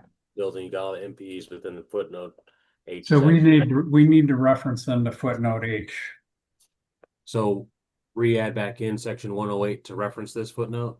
That's what my suggestion would be, and I think that that's what people are suggesting. Sherry, do you have a comment? I just wanted to make a quick comment, just because there was someone said, I don't remember who said something about with a prescriptive code, there might not be a design professional involved. And I think that there's a certain number of units that are going to require a design professional, either an architect, a licensed architect or engineer. I can't remember if it's 2 or 4, but it's one or the other in state of Washington. It's 4. You are correct. Thanks. Okay, thank you. John? As Dustin's scrolling and trying to find the language there, I think we don't want to say copy the footnote directly of the whole thing. I think we just say multiplex buildings, because the footnote actually only talks about 1 and 2 family dwellings. So rather than a pointer back to, I think, yeah, you just say that multiplex buildings in seismic design category D2 exceeding 2 stories shall be designed. And is accepted engineering practice, is that known throughout the community that basically is going to the IBC? I think that's what most people get to. That's what I would assume, but okay. Certainly wouldn't want to do a performance-based design on it. So Michael, go ahead. Yeah, just one question, John. Would that require a professional engineer to do that design? I mean, we're just saying accepted engineering practice. Do we have to say that it needs to be done by a licensed engineer? Again, I think most people will get to that. Yeah, I mean, technically, architects are permitted to design structures up to a certain size, I believe. So I think maybe that's why it's a little bit more vague. Would that still ordinarily be a registered design professional who would be the reference? Yeah, that's what I was trying to say. Maybe that's a better way of saying it, John, is a registered design professional, and then we're not saying engineer. So you would want to say it, you would want to have it say exceeding 2 stories shall be designed by a registered design professional. If it's in D2, I think that's what the IRC is saying right now. I still would like a registered design professional in accordance with accepted engineering practice. Sure. I don't think that helps. Okay, I've got a bunch of hands come up. Darren? So just that it doesn't reference R30113, but that's where you get engineered design out of the IBC. But there was a 2022 Attorney General memorandum that says basically it's up to the building official to decide that whether they want an architect or engineer. So that under the RCWs and the WACs, it leaves it to the building official in their process to decide that in that AG's memorandum. Yeah, that's why you get the RDP instead of saying an engineer. Right. Okay, Mike, are you going to blow holes in everything that we're doing? No, I was already going to say, I think it's covered in chapter 1 of the IRC. I believe it states that it is an RDP unless the building official says otherwise. So I think it's a given right out of the gate, and then gives the authority to the code official until you reach that 4-unit criteria. But that's my 2 cents. Thanks. Okay, thank you. Jeremy? Yeah, I was gonna echo what Micah said in chapter 1, but also in chapter 3 underneath engineer design and R301.1.3. It goes right into engineer design for anything that exceeds the prescriptive in 301. You're going to have an engineer design, and it doesn't specifically require engineer, but it says engineer design, and it kicks you to in accordance with the IBC. So again, I think the authority is back to the building official at the end of the day. And as John so eloquently said, most building officials get there where it's going to be an engineer if it gets too in depth. Yeah. Okay. Quinn? Yeah, just to reiterate and kind of answer, someone was saying that an RDP can be, for this particular wording, could be an architect or an engineer. Keep in mind that there's also a RCW for engineer, for architectural and engineering stamping, where it says you have to stamp it and design it in your field of expertise. Yeah. So if an architect is not expert in engineering practice, then that's not something that should be allowed. So, yeah. John? Oh, just in response to Quinn, I've had architects dispute that. But anyway, just looking at the language that we've got there, I'm wondering if we need to just limit this to the lateral design. Because that's really what the issue is. It's all about the brace panels and things like that. It's not really the gravity design as we've talked about. I would agree. Yeah, I agree. So we would say the lateral load resisting. What's the current language? Lateral load resisting frame. Lateral force resisting frame, right? LFRD or whatever. LF. I can't remember now. It's been too long. Lateral force resisting system. Yeah. At the beginning of the sentence there, Dustin. The lateral, yeah. Force resisting system for multiplex buildings. Oh, you've got the multiplex there already. Yeah. Yeah. Okay, I like that. And then you can, for the section title, you can just say lateral design or something like that. Yeah. And then the lateral force resisting system. Yeah.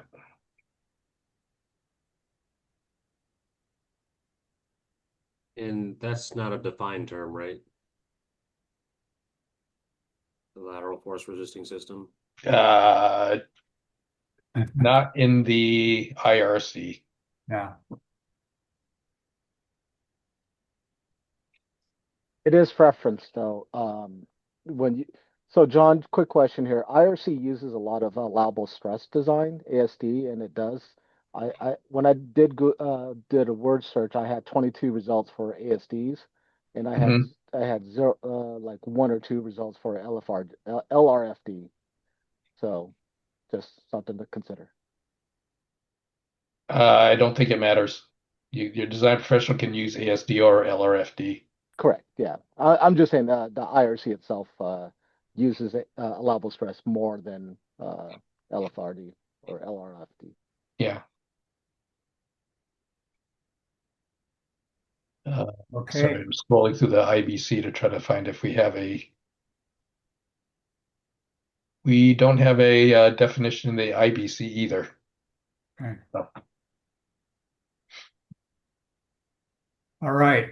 Thank you all for the comments. I think we arrived at a good spot. So I would like a motion and a second so that we can have a voice vote, hopefully.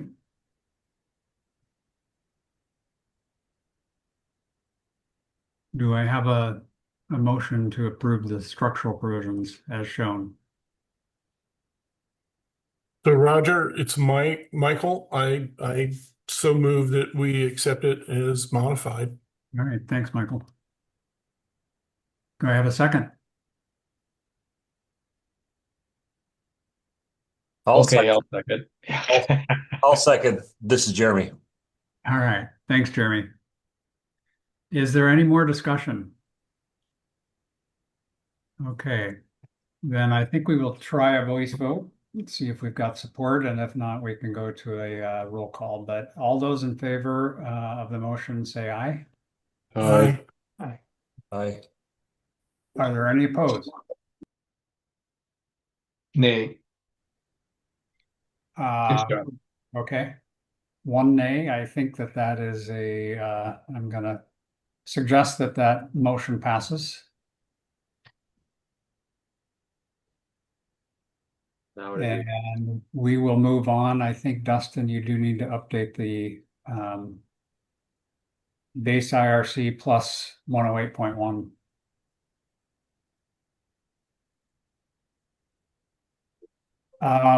So the next item is the fire separation distances if not attached. Now, is that also an egress? Is that not related to egress?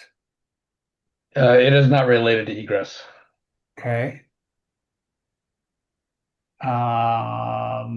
Does anybody recall the detail about that particular question?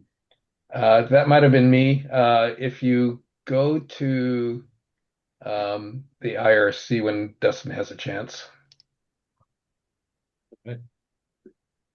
In the section, oh gosh, I gotta find it now. Let's see, where is that? Yes, in section 302.1, there are two tables.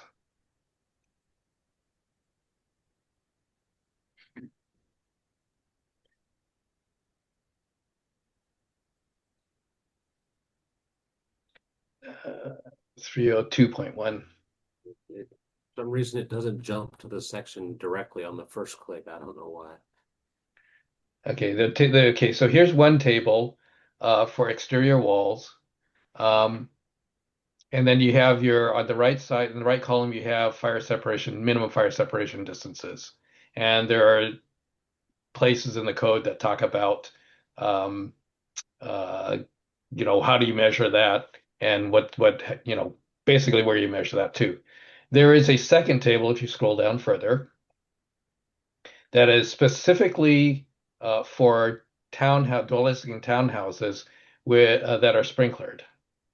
And since we are sprinklered, the question is, even though these are not townhouses and dwellings, would we go with these lesser separation distances? Because the building's going to be actually sprinklered with a 13R rather than probably these in the IRC would be a 13D system. And are we comfortable with that? That's kind of the main question. If we're okay with this, well, whichever one we decide, I think we should reference these tables for fires, one table or the other for fire separation distances. for multiplex buildings. I guess I'd like some of our fire colleagues to weigh in on this too.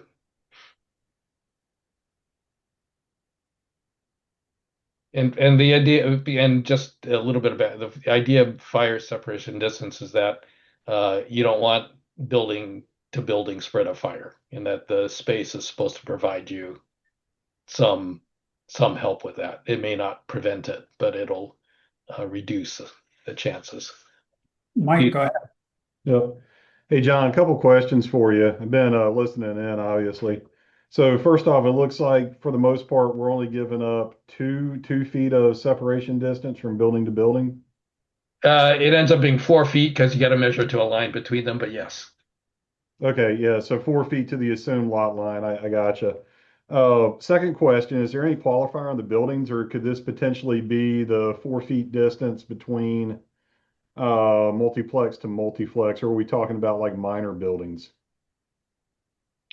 That's a good question. I think most people and other building officials, please weigh in on this, would apply it to both outbuildings or other buildings as well as multiplex to multiplex in our case here. All right, cool deal. And then if we're going by the table, looks like obviously with the zero lot line, it's a 1 hour fire rated construction, and then the distance would only apply if the exterior walls are not rated, correct? By this table, yes. Okay. Yeah. All right, cool deal. No, I appreciate it. Thanks for the clarification. Yep.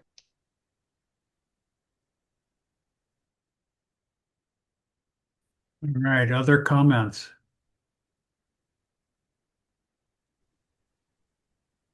Darren, go ahead.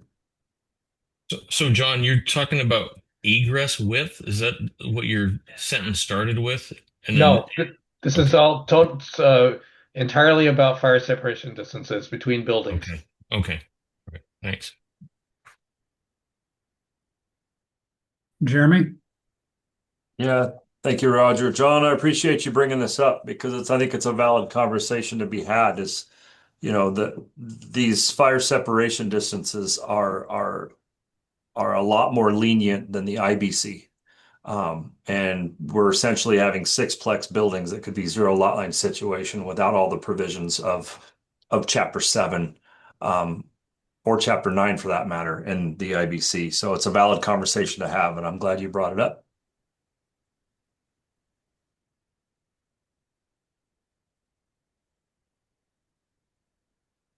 Okay.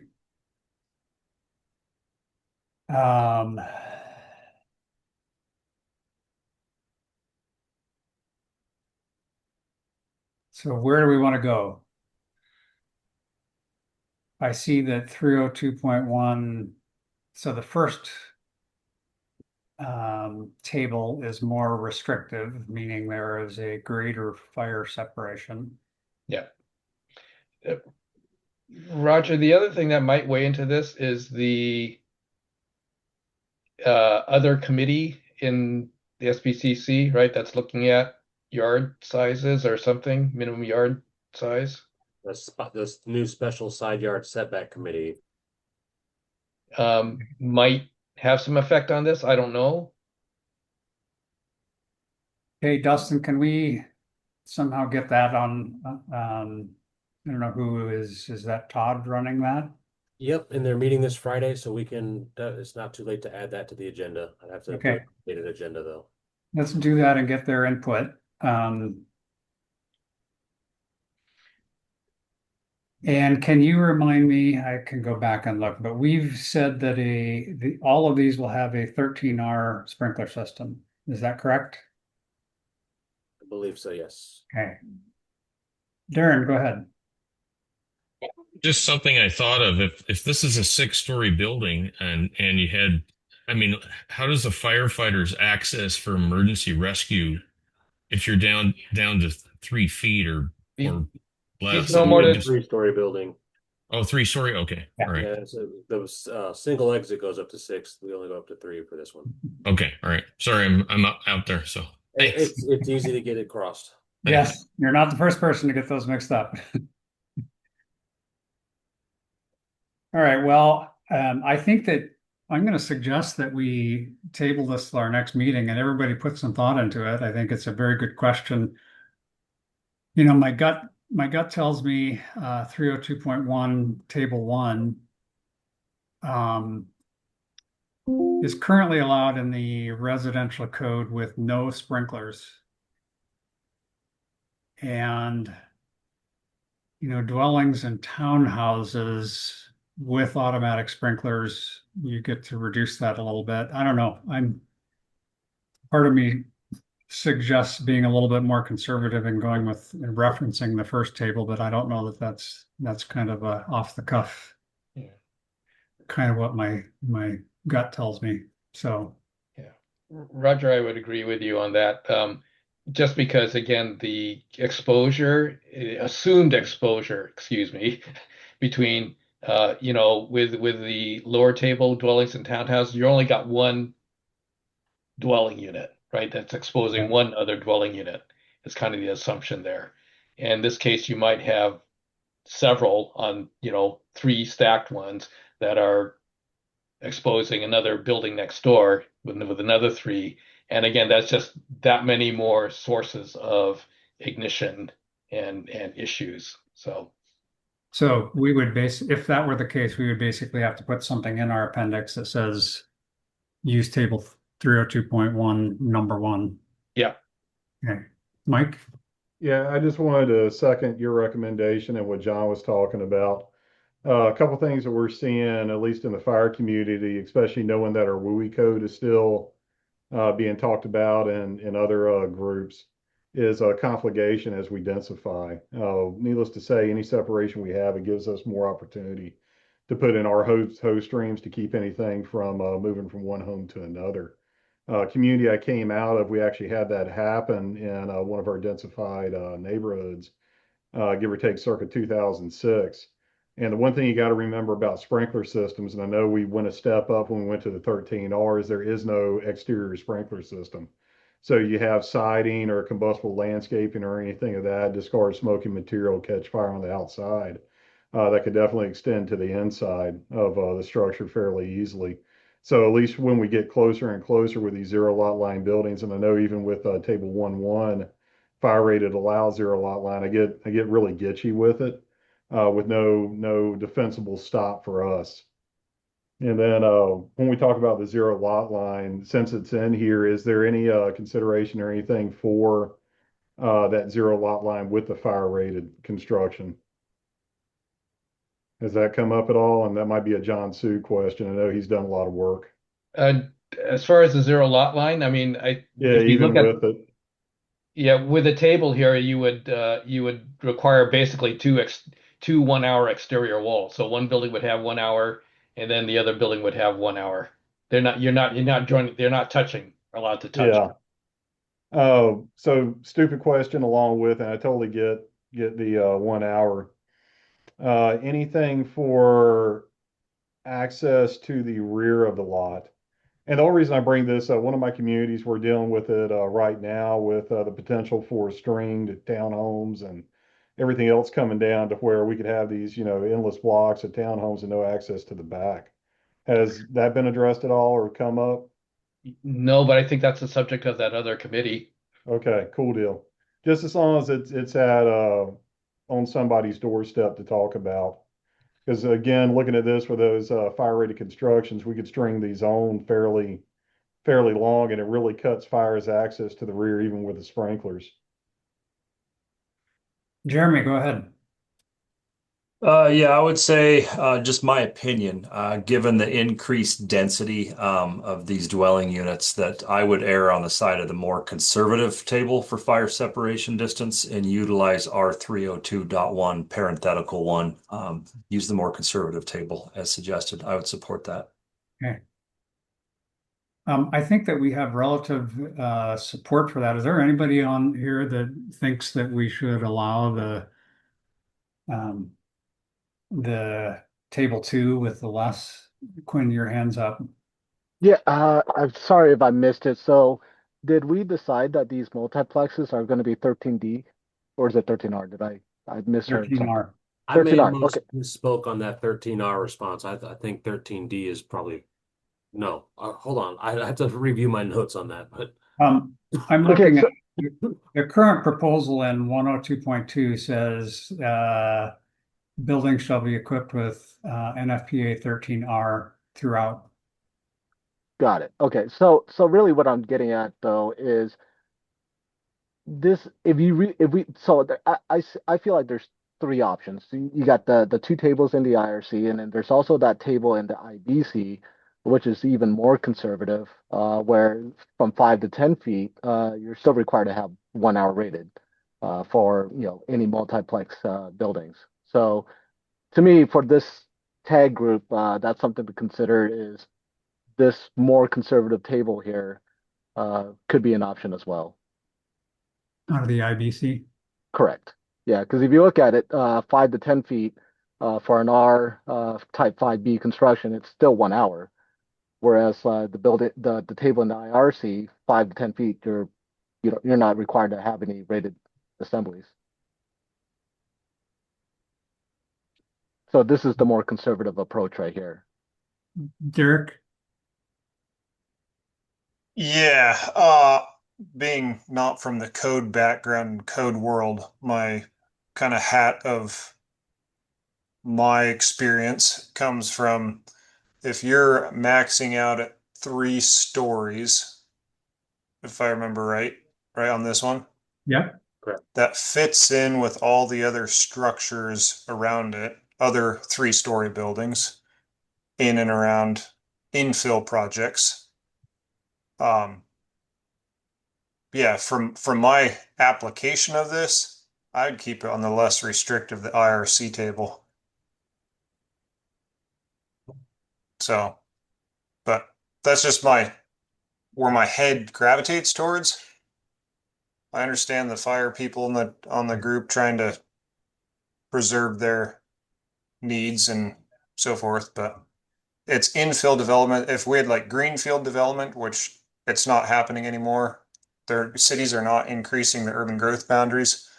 And so now you got infill and you're taking a existing lot and going up against another 3-story building, and it's not any different.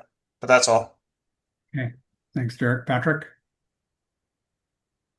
Yeah, having dealt with the fire separation distance tables in the IRC a little bit with some builders and some jurisdictions, it feels like to me some of these requirements don't really make sense nowadays because I think for most single family homes with modern construction materials and then with the amount of insulation and stuff we put in, you're basically automatically hitting a 1 hour fire resistance rating if you individually add up all the different ratings of the components and put them together. And then on top of that, for the multiplex, we're already requiring sprinklers. So I feel like having really excessive fire separation requirements is unnecessary. For the commercial code, it can make a little bit more sense because you can have some really diverse building types with all kinds of stuff inside. You can have factories and different things where you have, Not to mention different uses, Patrick. yeah. So you can have you basically have like way higher fire risk in different commercial types, so you have to balance that. But when you're just having family residences, I don't feel like the fire risk will be that much greater in a multiplex compared to other single family residency types. And then on top of that, they're going to be way heavily more sprinklered than other residential building types in the state. So I can understand having some fire separation distance, but I don't think we should go to the commercial side of it. So thank you. Okay. Darren? So one other thing to think about, table 7055 is for the walls, but if you go to table 7059, that's the openings in the walls, and that restricts your percentage of openings. And that whole table is based on a 13 system, not a 13R. It's a 13 steel pipe system, fire system. So it's not just if you're going to use the IBC table, you'll also need to use the openings that's based in the table as well. There's restrictions on that and restrictions on the type of sprinkler system. So yeah, unless you want to modify that and just allow a 13R instead of a 13D, but 7059 is a 13 system. If you go to the footnotes, it's 903311. Well, but we are 13R. We've already made that assumption. We're not allowed, 13D is not allowed. Or 13, you mean? 13 is, sure, yeah. But this table requires a 13 is what I'm saying. Yeah, okay. I will comment, part of our directive is to build these within the residential code, and I'm cautious about pulling too much IBC stuff. So okay. It's another point to at least consider. Jeremy? Yeah, with regards to the table 7055 and the IBC, I realize those R occupancies have a greater fire separation distance, but I also realize that you can go 5, 8, 12, 18 stories with R occupancies in the IBC as well. And we're very limited to 3 stories. So as much as I like to err on the side of the conservative side of things when it comes to the life safety, my opinion is with a 13R limited to 3 stories, we've limited the size of these buildings as well. I think if we go back to the scope, I believe and that they're limited in size as well, total size. I think that IRC 3021 parenthetical 1, the more conservative of the IRC fire separation would suffice. Yeah, I think right there you go. We've got the size limited and we're limited to 3 stories. And I think I'm comfortable staying in the IRC separation tables. It's just my opinion. Okay, John? Yeah, I agree with Jeremy on that one. I think the IRC table is a good kind of middle ground. Okay, I agree. I am going to make a suggestion in our baseline document. I'm assuming it would be 102.5 fire separation, if that's the right total, and direct them to table R. No, I don't have it in front of me. 302.1 parenthetical 1. Yes. It feels to me like we've got a relative consensus about that, but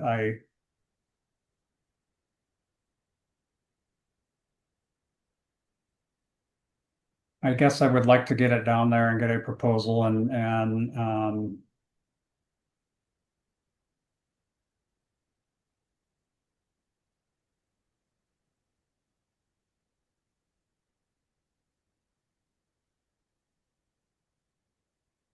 Anybody have some suggestions on the on the words for that sentence?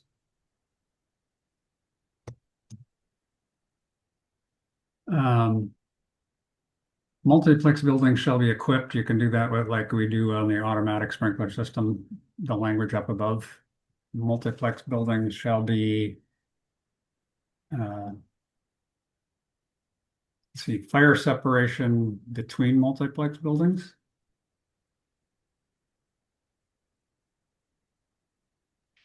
Fire separation distance is defined in the IRC as well, so we might be safe just saying the fire separation distance for multiplex buildings shall be in accordance with table R302.1 parenthetical 1. It might suffice. Thank you, Jeremy. I didn't quite catch it. If you could repeat it, I'll catch it this time.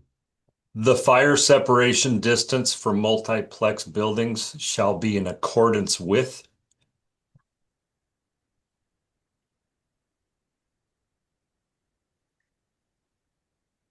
That might suffice, yeah. Yeah.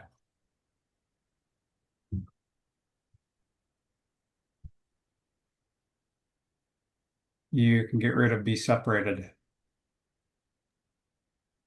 Gotcha. Oh, maybe not. No, you can. Yeah, you can because it's in the definition of fire separation distance. So Yeah. I think in this case, the simpler is probably easier, shall be in accordance with. Okay. Do I have a motion? Do we still want to take this to the special committee this Friday?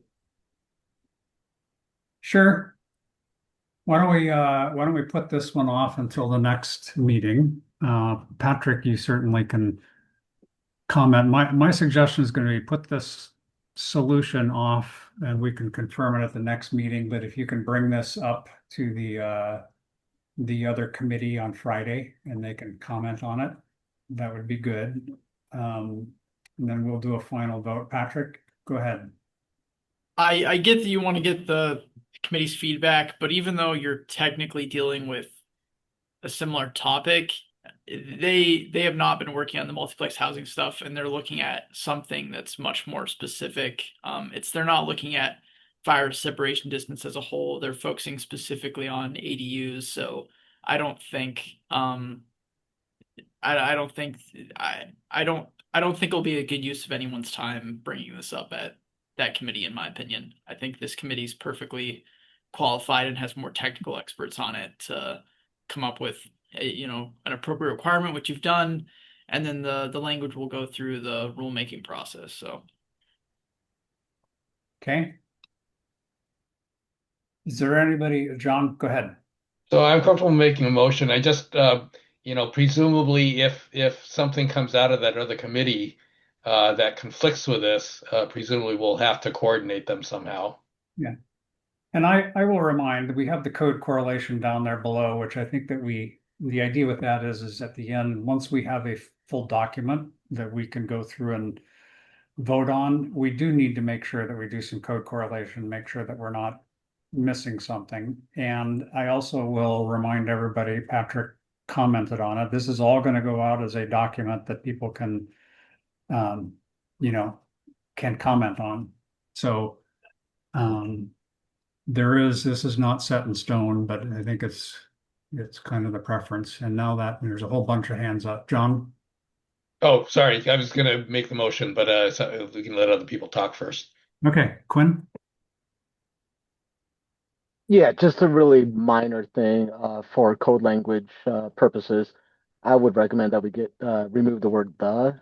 Usually the subject is the start of the set requirement, at least code wise. That's usually how it goes in the IRC and IBC. Thank This you. one says then fire separation distance says for. Okay. Patrick? yeah, just in response to John's point, I don't think the special committee is going to be coming out with any language changes for the 2024 code anymore. So I don't think there will be any issues with correlation. Okay. Okay. Jeremy? Yeah, just a quick question to the group before we entertain a motion. Is there a need to add and their accessory structures to this, or is that redundant since in the IRC their accessory structures are already in the IRC? I think you would do it anyway. Yeah, I don't think you need to say so. Fair enough. I just wanted to throw it out there. I think it's covered under the IRC as a whole. And yeah, you're going to be measuring from the multiplex building to the whatever assumed property line between that and your neck and your accessory buildings too. So correct. Yep. Okay. Yep. That's the way I would do it, but I just wanted to make sure it was intuitive for everyone else. Yeah. Okay, John, I think we're ready for a motion. Okay. I'll move that we accept the language for fire separation distance. Do I have a second? That's your second. I think I heard Mike second it. Is there any other discussion folks would like to have? Yeah, Roger, maybe everybody here from the code side knows, but when you say R, does that refer to the IRC? Yes. You can only find the R tables in the IRC? Okay. Yes. Perfect. Any other questions or comments? Okay, all those in favor say aye. Aye. Aye. Anybody opposed? Yeah. All right. Oh, was there an A? No, I was just gonna say for respond to Derek real quickly. If we refer to a different code, then you say so. For instance, if you look at 102.2 right up at the top of the screen there, it's section 903 of the IBC. So that's how you would do it if you're referring to another code. Gotcha. Helpful. All right. We have a half hour left today, and I think there are a whole bunch of topics up above that have to do with egress. So, John, I'm wondering if you can take over and kind of present your thoughts on egress. I think that's most of the remaining highlighted items, maybe not all, but certainly the bulk of them. Yeah, certainly. If I can, am I allowed to share screen? You certainly can. You should be able to do this so now. Okay, let me take this part down. Um,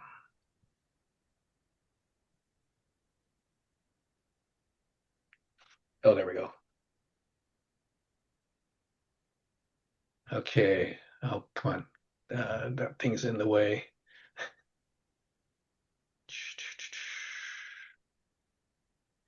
Okay. I've got two things showing here. I'm trying to bring up one. So, real quickly, what we've done, what Angela and Rich and I have done is we kind of put together what we thought were the concepts, and that was we presented that last meeting, and I've put together some typical diagrams for what we're after, and then the language kind of builds on that, and or actually well, the text will state the requirements, but these figures that I've got here show they've got about a half dozen figures here. We thought would be useful to put in the appendix somehow. They're really more commentary, but we felt that they would be helpful as a reference for builders who are not used to building these types of structures. The other thing is, of course, if someone has much better architectural tools than I do, improvements are certainly welcome. But these would actually, just give the basic concepts. So what I start with here in this first figure is I've got a 3-story building. So 6 units. So that means two stories on each floor. And we're looking at the upper 2 stories of this building. And so the upper floors, what we're saying is that you can have the dwelling units open directly into a stair. If you do that, basically you take that stair and you wrap it in 1 hour protection. We'll start with that, and you have 1 hour doors. That's kind of the first step. If it's an exterior stair, and an exterior stair has certain opening requirements, so it's got to be big enough basically to let the smoke out, and configured so that you don't accumulate smoke in the stair. Then an exterior stair, you're allowed to have 3/4 hour fire protection ratings for your doors. Down here at the bottom of the drawing here is an example of if you have an opening. Again, if it's an open side for the exterior exit stair, then anything within 10 feet of that opening essentially has to be either 1 hour wall, or if it's another window, it has to be 3/4 hour rated. That's what these two pieces here say. The same thing applies, by the way, if you have even if you have an interior stairway and you have just a plain old window there that's not rated. Again, you still have to do that protection. The idea being is that the fire inside the unit does not, mess up the stairway. Okay.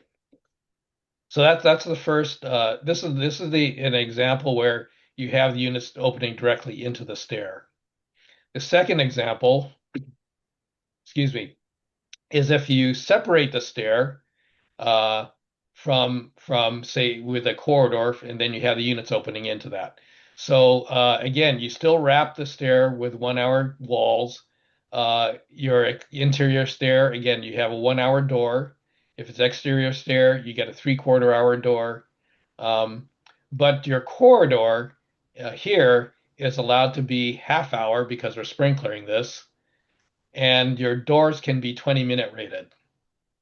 1/3 hour if actually by the tables. So, this is an option. Our feeling is that most people, I mean, it's easier just to continue your 1 hour construction rather than switching from 5/8 to half-inch gyp, which is basically what a half-hour fire resistance rating wall is made of. And you would just run use the same materials for both ends, and you'd end up pretty close to 1 hour anyway. But this is what the code allows. Same thing down at the bottom here. You have to protect any openings and walls that are near to the stair. Let's see. Oh, going back to the other one real quickly. On this other side, if you have 1 hour walls here, then technically you could have non-rated walls here. If this wall is non-rated, then you still have to do the same protection as you do down here. Anything within 10 feet has to be 1 hour, and et cetera, et cetera. The next piece I have here is, okay, take that exterior stair, and now we're down at the ground level. On one side, I've just, for illustrative purposes, I've got the dwelling unit, and on the other side, I've got the common use space, whatever that's going to be. It's going to be the bike storage and this trash room and mail room, and I forget what the fourth thing is.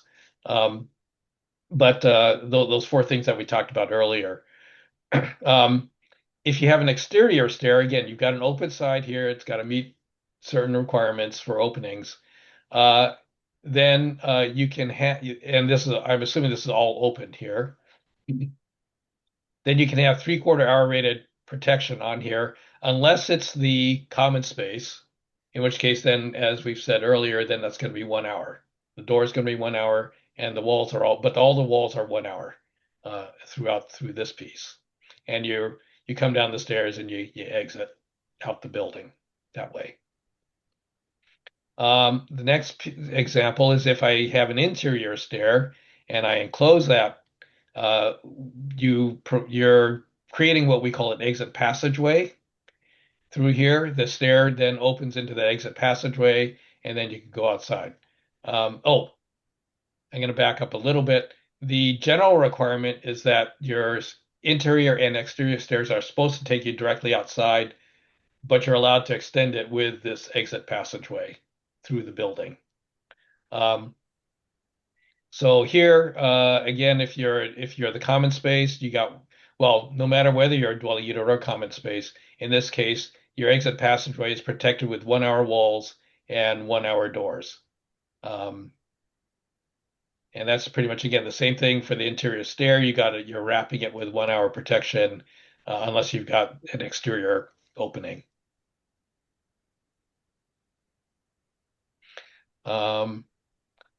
There is in the IBC. I see Quinn's got a question. Go ahead, Quinn. Yeah, just really quickly, John, for the enclosed exit stairway, interior exit stairway, and then this diagram right here, are you going to mention anything about penetrations? Yes. Okay. Yes. That's it. Thanks. We'll get to that when we get to the language. Darren. So just to clarify, this is a 13D system that's going to have coverage over the stairs in the corridor? No, 13R. 13R. All right. I thought I heard 13D earlier. Okay. No. All right. So there would be an alarm, a flow alarm that would alert everybody if there was a flow in the sprinkler system. I don't remember what we have for alarms, but that's that's in a separate section. Okay. And I believe Mike Messer said last time that in the case of, for instance, where you don't have, I think in this case you end up with at least a head in the exit passageway, and probably well, let's see. Let me go back. Sorry. All your B spaces will be provided with fire sprinklers, and there will be a flow alarm on the system. So it'll be one supply from the main supplying the entire building versus a 13D, which would be the individual units. Yeah. Hey, John, from a practical building perspective, us being in a factory and looking at this like, oh, sweet, we could build this. We would do a sidewall head out the side, yeah, modular. And then what does that do to that exterior or the stair hallway? Do you still have to have all those? Are you suggesting all the protection? Yes. Even if it is sprinkled in the hallway? Yes. Or the stairwell? Yes. Gotcha. That's again what we've done, excuse me, is draw from the IBC for apartments. Essentially, this is what would be required for your normal apartment building. And there will be some Derek, there'll be some requirements as Quinn was kind of alluding to for penetrations. So anytime you poke a hole in that 1 hour wall, you're gonna have to do some kind of protection for it. That's where, from a cost perspective, that stop scrolling, go back up, or stay right there, where you got those windows down below. Those are so key when these small compact structures is getting that window right there, but all of a sudden going with the 3-quarter fire protection, 45-minute rating, the cost just quadruples. Yeah. Well, I mean that the problem is, again, you're trying to protect the stair. Is there other ways of doing that, I guess? Because I think we're pretty well protected when you have it sprinkled, are we not? Again, if you go to the IBC, that's kind of what you end up with as well, even though that would be sprinklered. But we're kind of directed towards the IRC, are we not, John? Yes and no. I mean, we still have to provide adequate safety, right? Sure. Yeah, it and adequate again, safety. the problem is, again, you've got, so in the IBC, you're predicated on having 2 exits. Every building has 2 exits unless you meet one of those exceptions. And that's the other half of this tag is looking at one of those exceptions. But the idea here is that we're assuming there's only going to be 1 stair. I mean, and so you really want to protect that 1 stair. Make sure it does not get affected. Otherwise, people are trapped upstairs, and what do you do, right?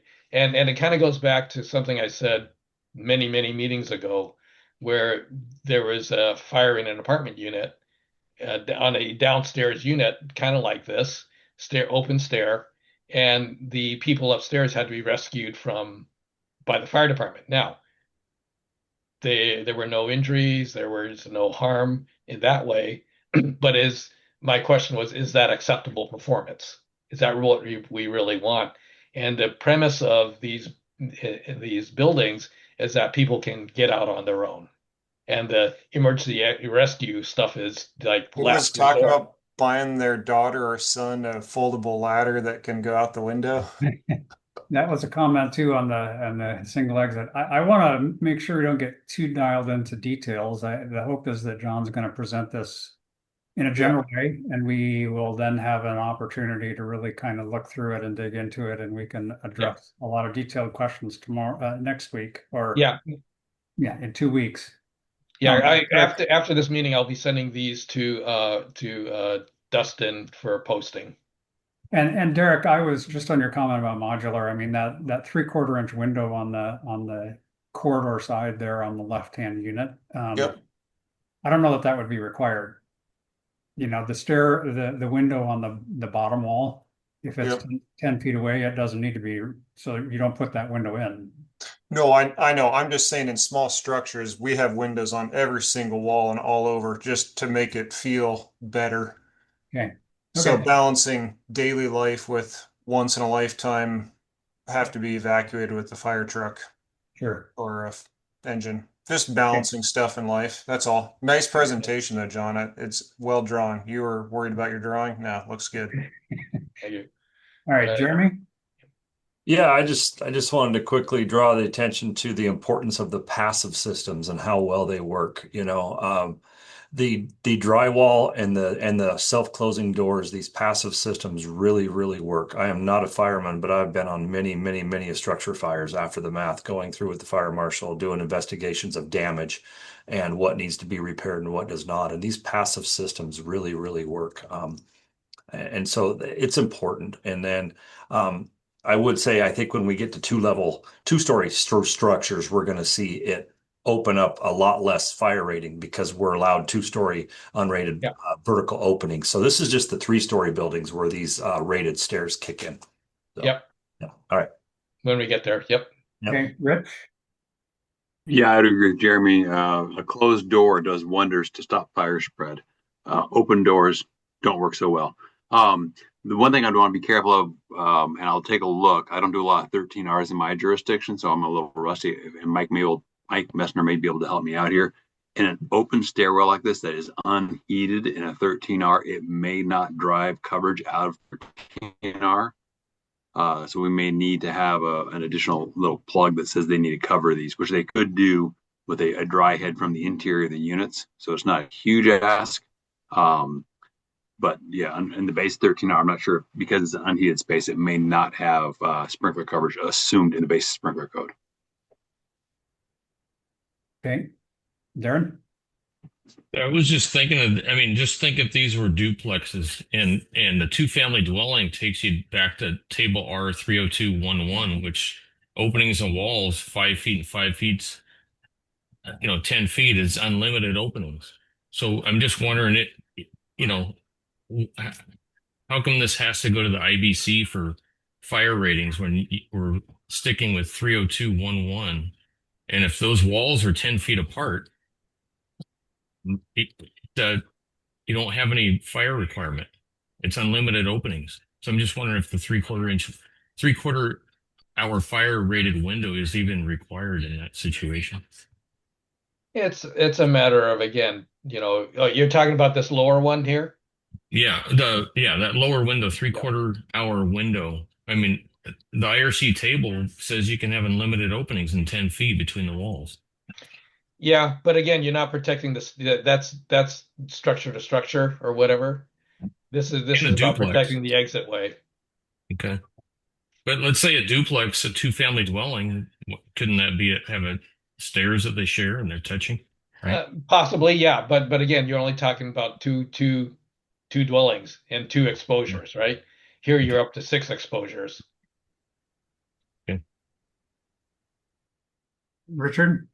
Yeah, 2 dwellings, but we're talking about multi-story condition and shared stair serving those stories. So up to 3 stories. As the duplex would be, stacked dwelling units side by side.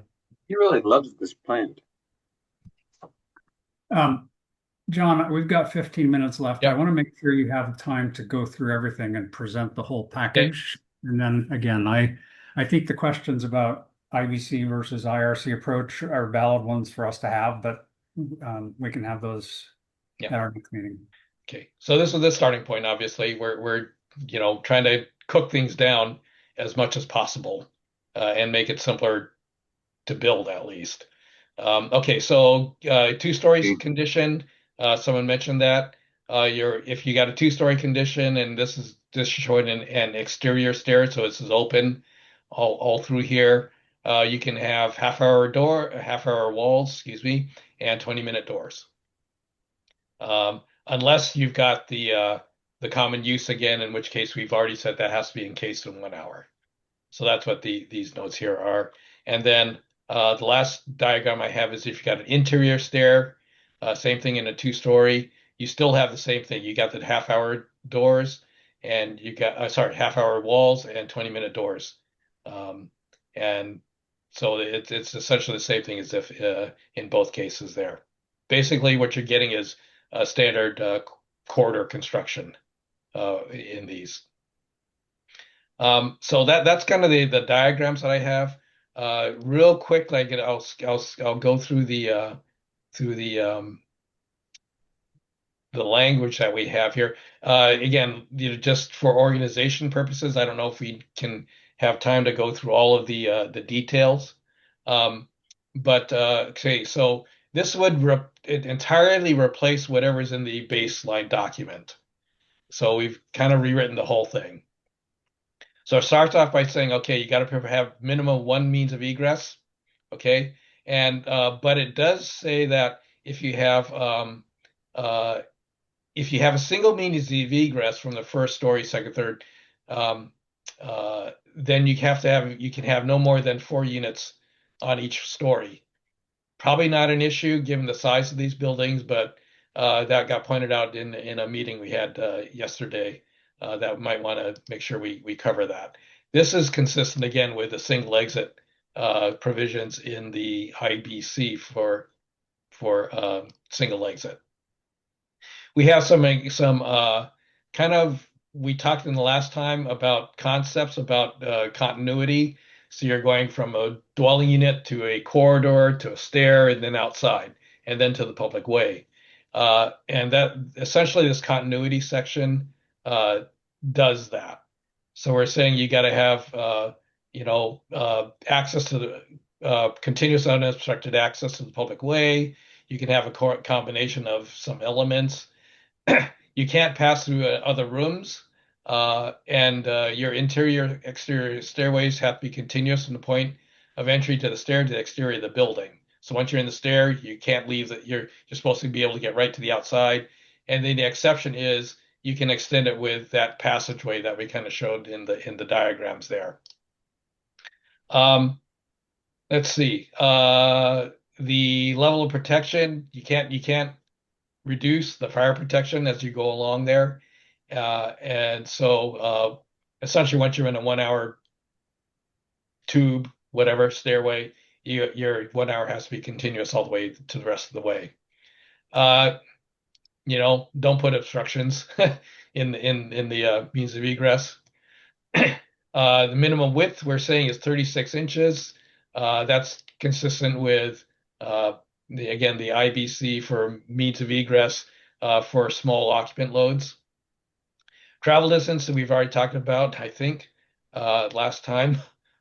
The concepts can't exceed 125 feet. That's measured to a exit stairway in general. But so in the case of, for instance, one of these cases here, you'd be measuring that from inside the dwelling unit to the exit stair, or to the in this case for this dwelling unit to the exterior exit door. In the case of a two-story building here, you'd be measuring it from the dwelling unit to until you've left the building. So sorry, in this case here, you'd be measuring from the furthest point of the dwelling unit until you hit the exit door. For these small buildings, we don't think we think that 125 is still going to get you that in a two-story building. Let's see. We have a bunch of requirements for the doors. We're talking about the doors and egress and the path of egress travel from the dwelling units to the public way. And you're basically saying you got to have a 3-foot door that's a 32-inch clear and 80 inches high. We want side swinging. There's some operational forces because these are going to have closers on them. So you have to have, there's a maximum amount of force that's allowed to open these things. You have to have a landing at the doors. There's some threshold allowances. If you have a door that's required to have a fire protection rating, that's all these doors. They have to be, as I said, self-closing, so they have a closer, and they have to be essentially self-latching is what the terminology is also. This is, again, basically so that if there's a fire and there's pressure building up behind it, the door stays closed. Doors have to be readily openable from both sides without use of a key or special knowledge or effort. So you can't have, you're not supposed to have like double cylinder locks on there. You are allowed to lock the stairway doors from the inside of the stairway if that's the only way you can get to the dwelling units. And then latching your doors, you just got to be able to do it in one motion.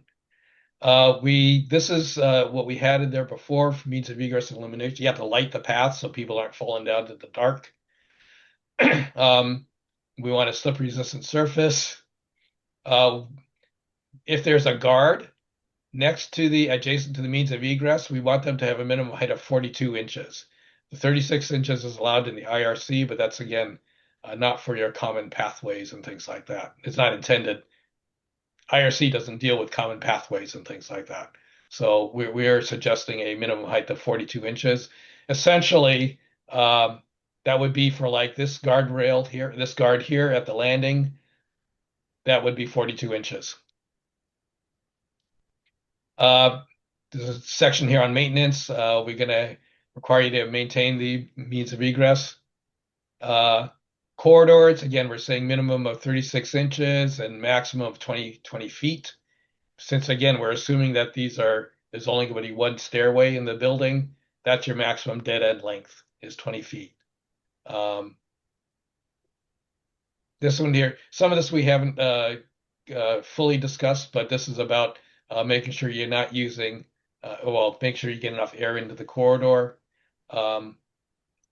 Here again, we're saying this is your 30-minute, your half-hour walls for corridor construction. Again, we're assuming that the building is going to be sprinklered. If we end up somehow that 13 Rs go away, then we would not, 30 minutes probably would not be adequate. We'd probably be going to 1 hour. Exterior walls, if your fire separation distance is greater than 10 feet, then this kind of, I think, Darren, maybe your question. If it gets really wide, then no, you don't need to protect the walls. If you have an egress balcony, might be less common in these types of structures. It could be, but if you do have one, there's some requirements for protection for excuse me, from the interior of the building. There's a requirement for openness, so it's got to be open again to allow the smoke out. And then there's some restrictions on where you can locate them as relative to property lines. So again, if that's your single means of egress, that a fire next door doesn't prevent you from using your exit path. For exit stairways, then we jump into exit stairways, some general requirements for all exit stairways, whether they're exterior or interior. First of all, we're saying you can't have winders, spiral, or alternating treads, ladders, not allowed for these stairways. This is what we talked about last time, where we're going to go with a 7-inch rise and minimum 11-inch run. That's again the commercial requirements or IBC requirements. You have to have stair landings. If they are outdoors, you got to make sure you design them so they'll drain the water off the walking surface. Openings into these stairways again are limited to those necessary for egress from dwelling units, or for the openings from the common use spaces, and for egress from the enclosure. You are allowed unprotected exterior openings. Exterior walls. This is again where this is that issue that we were kind of showing the diagrams. If you got a wall, essentially, where is that? This is a section that describes this condition here, where you have windows or an opening within 10 feet of your stairway opening. Now, specifically for interior stairs, we're saying you have to have a fire protection rating 1 hour, and for your doors, and your walls are 1 hour. That's what this piece here is. And we're saying that if you have an elevator, you can't open them into your exterior stairway. The idea about that is that essentially elevators can act as chimneys, and they'll start dumping smoke into the stair, and we don't want that to happen. Here, Quinn, this is the answer to your question. We have penetrations, and I forget who else. Oh, maybe it was Derek you were asking about. You are allowed to poke your fire protection systems through there, but then you have to protect them, and we're pointing to the penetration section in R 302.4, which essentially gives you a few options how to protect that penetration. But that's standard, again, standard IRC. We do allow you to penetrate on the outside, just one of the membranes of an interior stair. If you do, then you have to protect it.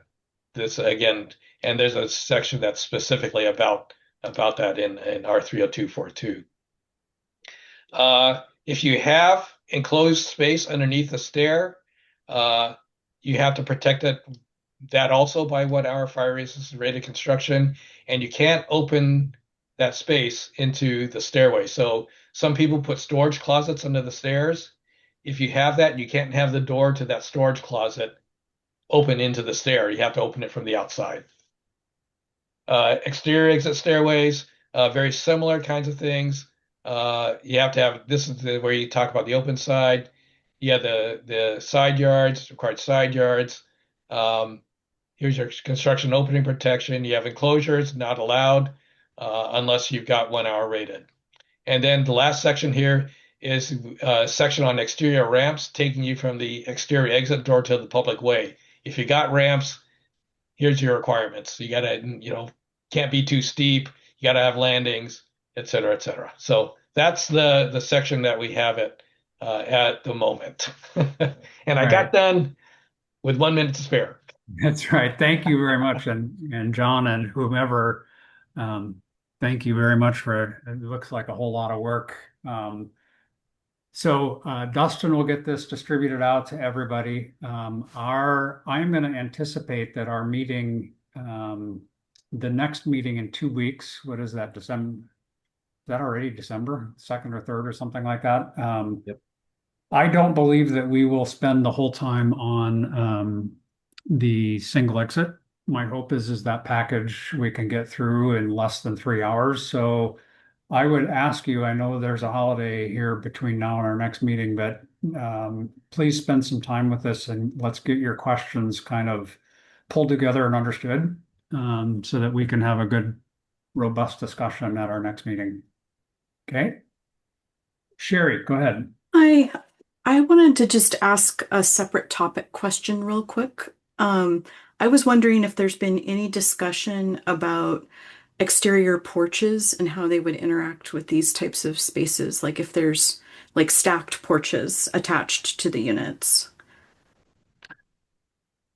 I don't know that has specifically come up. Dustin, can you add that to the list of the topics? And we can address that, Sherry, at the next meeting. Being a structural engineer, that kind of sounds like balconies, but porches, but sometimes they're viewed as projections too, okay. I think. So yeah, thanks a lot. I appreciate it. You bet. We'll get it on the list and talk about it. And we're a couple minutes over. Darren, go ahead. I can save this for next time, but just that I really appreciate it. It looks really good. But the one question on the wall separation, I thought it said greater than 10 feet. And if it said 10 feet or greater, that would be awesome. But it's just my 2 cents. So thanks. Okay. All right. Well, once again, thank you, everybody. I think we are getting close, and I hope everybody has a great Thanksgiving. Thanks, everybody. Appreciate the time today. Thanks, everyone. Thank you. Happy Thanksgiving, y'all. Thank you.